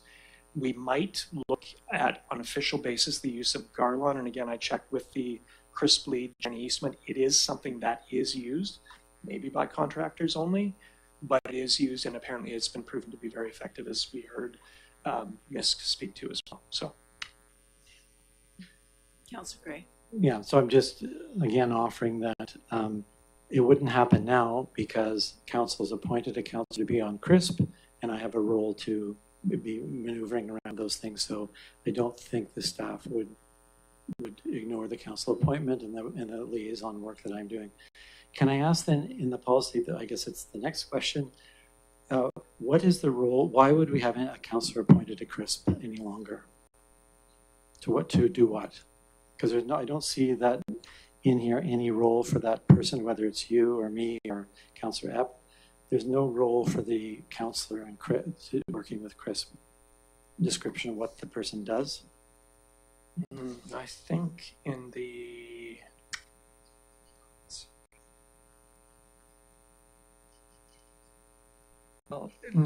there is mention here. The appointed council representative will share information from CRISP. It doesn't necessarily identify bottom of 146. So it in like would just send emails to people that you get it. It's information sharing. If there's another again, if there's another role that you're playing with CRISP, has that been documented anywhere? No, I mean, I just joined CRISP like the other things, and you guys appointed me to the role. So I picked it up and done it and found out what the job is. I could certainly, I mean, I've described it in the column here, but what's the way I read it, and again, I'm not concerned about me. I'm not here forever. It matters not. What we've done is we've said that, I guess, in this circumstance, I would be attending it, but have nothing to do with the question of whether or not we were applying herbicides. So I don't know what I would do exactly, or why I would attend CRISP anymore. Anyway, maybe we can, either end that, put it in the policy that we don't have or put what the role is, write up what is the role of the CRISP council representative, or whether or not, maybe you could propose whether we should have that person or not. I don't see a need to change anything at all. So what, maybe I'm just saying you could lay out, describe the role. It's not, is it simply to receive emails from CRISP and send them to the people? I've just described what I do. Yeah. None of it's here. It's a new thing is taking that over now, and I'm not, and so I'm just, it's confusing. I don't think the policy necessarily needs to change or reflect a specific role. Roles like this, I mean, are really about what you make of them. Somebody will inhabit that role very actively, another maybe not. So, yeah. Mayor Little, do you have a comment? No, I just wanted to comment that the primary role for the councillor, just like you at the West Shore Parks and Recreation, Councillor Epp with some of the arts organizations, is to hear the information, bring it back, preferably in a written format, so that all councillors at the table, all members of council are aware of what is happening in these organizations that we belong to. And that's the primary role. The role is not for the councillor to be the gatekeeper for herbicides within the community. The role mainly is for information sharing. Thank you. Councillor Shukin, what is the next step? Well, if it so please this committee, you could make a motion to move it to council for adoption. If there were specific amendments you wanted to make, direct me to do that. I don't know if a motion is needed for that. I think just giving me feedback. I'm with all due respect to Councillor Gray, I'm not convinced of that his input right at this moment needs to be put in here. I think it's covered. I think it's covered, or there's no effectiveness or anything that detracts from, again, the level of effectiveness that we're underway with now. Sorry. Mayor Little? Yeah, I support the policy. The only caveat is it seems like the Agricultural Committee wasn't able to comment on this, and it wasn't forwarded to the Healthy Community. So if either Councillor Epp or yourself would like those committees to see it, then perhaps we should send it to them. But I'll leave that up to the two of you. I think that it would be a good idea. We just send it out through email if that's okay. The Agricultural Committee will not probably reconvene until the fall. So they will do it over email if everybody's okay with that and give some input. And they can do that directly to you as opposed to me being the go-between. So we could do that. I think, excuse me, I think we're, you know, we'll probably pass. I think it's something that we probably wouldn't do at the Healthy Communities. Okay, that'd be great. I appreciate that. Thank you. Councillor Gray. And for information, again, it's you'll read it if you read the small print. CRISP is currently revising the priority list of species with new description of the what was called control. I'll admit I had a hard time explaining that to people, or no people, the council table here had a hard time understanding it. I think the new language will be quite helpful in terms of what it means for priority species and what it means. Well, in fact, the word priority is not even used anymore. The whole classification will be very helpful to those who are interested in the issue of controlling. And that I suggested to Councillor Shukin that he actually wait until that is revised, because it may in fact change some of what's written in this document here. Okay, thank you. Okay, so we'll move on to the next councillor update, which is environment and natural areas, and verbal report from Councillor Gray, please. Nothing to report. Nothing to report. Okay, we'll go on to Public Works Protective Services. Councillor Epp, your update, please. I'm not going to go through it. It's so late, but I just wanted to say that I was obviously focusing on the calendar, because I said that the 11th annual Parisian Cafe is set for this Saturday, which actually was last Saturday. And it was one of the first actually nice days I can ever remember that I've been involved. It was a beautiful day and very well organized, and a lot of people came and enjoyed chatting to each other, and just it was a really nice community event, and enjoyed by all. Great. Thank you. And then Mayor Little, sorry. Yeah, through you to Councillor Epp, it's great that we received the provincial grant for the Vision Zero Road Safety Guard, the $11,000. That's so cute. Kudos to you for moving that forward. Do we have a timeline? Do you think it will be installed for the next school year? Oh, I'm certainly hoping so. Okay. Well, I haven't double checked with the Public Works crew, but I'm sure that's, imagine that's the plan. Okay, that's great. And then also the new accessible door at the school has been done, so that's great. And thanks for reporting back on that. And I agree, the Parisian Cafe was wonderful. We had an absolute wonderful day. It seemed at first there was more people that turned out for a rainy event in the beginning, but I think they got a number of people there, and it was a great gathering spot for the seniors and others. So thanks for that. Councillor. Thank you. Just one thing I forgot is that we are also getting 2 automatic defibrillators for the school. Okay. So which is going to be really good, especially with all those senior pickleball players. So we never have to use it. Mayor Little. And will there be training associated with the defibrillators? I'll check with the fire chief on that. I think it's they are fairly self-explanatory, but it still wouldn't hurt. Okay. It might be something to incorporate into the pickleball group, because there's so many of them. Just somebody has them. Yeah. Okay, so we'll move on to correspondence from Kathy Atherton. There's correspondence here on gorse, another invasive species. Very, very prickly one. Hard to get rid of. Councillor Gray. So I learned at CRISP that gorse is a noxious weed under the Weed Act.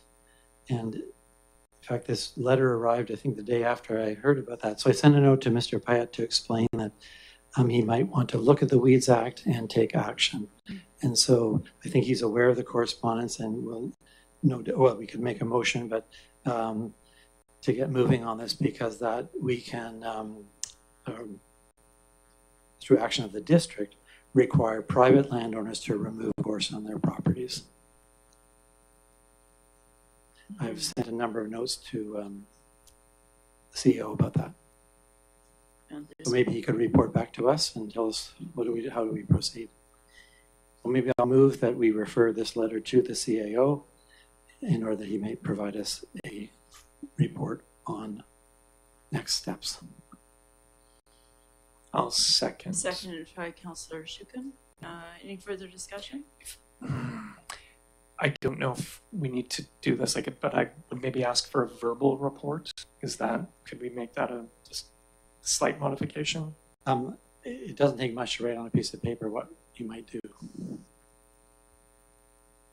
Well, there's a couple of suggestions here as well, so that's helpful. Yeah. You know, even an article in the Muse so everybody realizes. Yeah. So maybe I could clarify. I mean, I think this is an important issue. We just gone through looking at a policy saying this is like vital kind of thing to control invasives. I don't think it's anything wrong with a note to tell us what the next steps would be. Okay, so get a motion, right? Yeah, I second it. It's fine. Yeah. Councillor. I just think it's getting into pretty murky water to try to force private landowners to do something on their property. I mean, I agree it's obviously noxious, but so are a lot of other things. And I don't know how that would be policed or monitored at all. It's just a comment. It may not, but the awareness is important. I know when we were doing the bufferland pool, we actually had this discussion as one of the neighbors lives up Neil Road where it's just riddling the side of the road, has for years and years. And she was identifying the fact that, you know, she doesn't really like doing it because, you know, it's not comfortable to do, but that it is there, it doesn't go away. But anyways, we're aware of it. There's a whole provincial legislative framework for this because of the issues that Councillor Shukin laid out, the danger of invasives in this particular noxious weed. So it's really our responsibility to do it under the provincial legislation if we have the problem. Invasives need to be controlled. Our CEO is the one who would do that in accordance with our policies and certainly on municipal lands and policing our volunteers. So I think it would be the right person to get back to us about getting on this. I think Kathy Atherton's provided this. We have another note from another resident also concerned about gorse and the fire hazards. Councillor Shukin. As much as I'd like to see gorse removed, I am very leery of compelling landowners to do that, if only because of the mechanics of actually making that happen and enforcing. That's a challenging one, and there are other bylaw issues I think that staff and our CEO would be better focused on. So, I mean, it would be great to get the report, but I think, again, getting the community involved, getting the awareness, and even offering to pull the gorse or take it on. I was speaking to Kathy Atherton, and we were struggling with gorse in particular, though, and she mentioned that gorse does require a different level of commitment. And that's, I think, a great way of saying it. But I still think it's going to be really challenging for the district to enforce that. So anyways, it'd be great to hear from Mr. Payette, but still challenges lay ahead. Okay, any further discussion? Call the question. All in favor? Opposed? Okay, opposed by Mayor Little and Councillor App. Okay, and then the last thing was the Pinks as correspondence. So I appreciate we had Pinks last week. I'm not sure we had it in the agenda, but nevertheless, appreciate the effort that people put into putting pen to paper and sharing their passion and concerns with us on how things operate in our community. So with that, I ask for a motion to adjourn. Councillor Shukin and seconded by Mayor Little. All in favor? Carried. Thank you very much.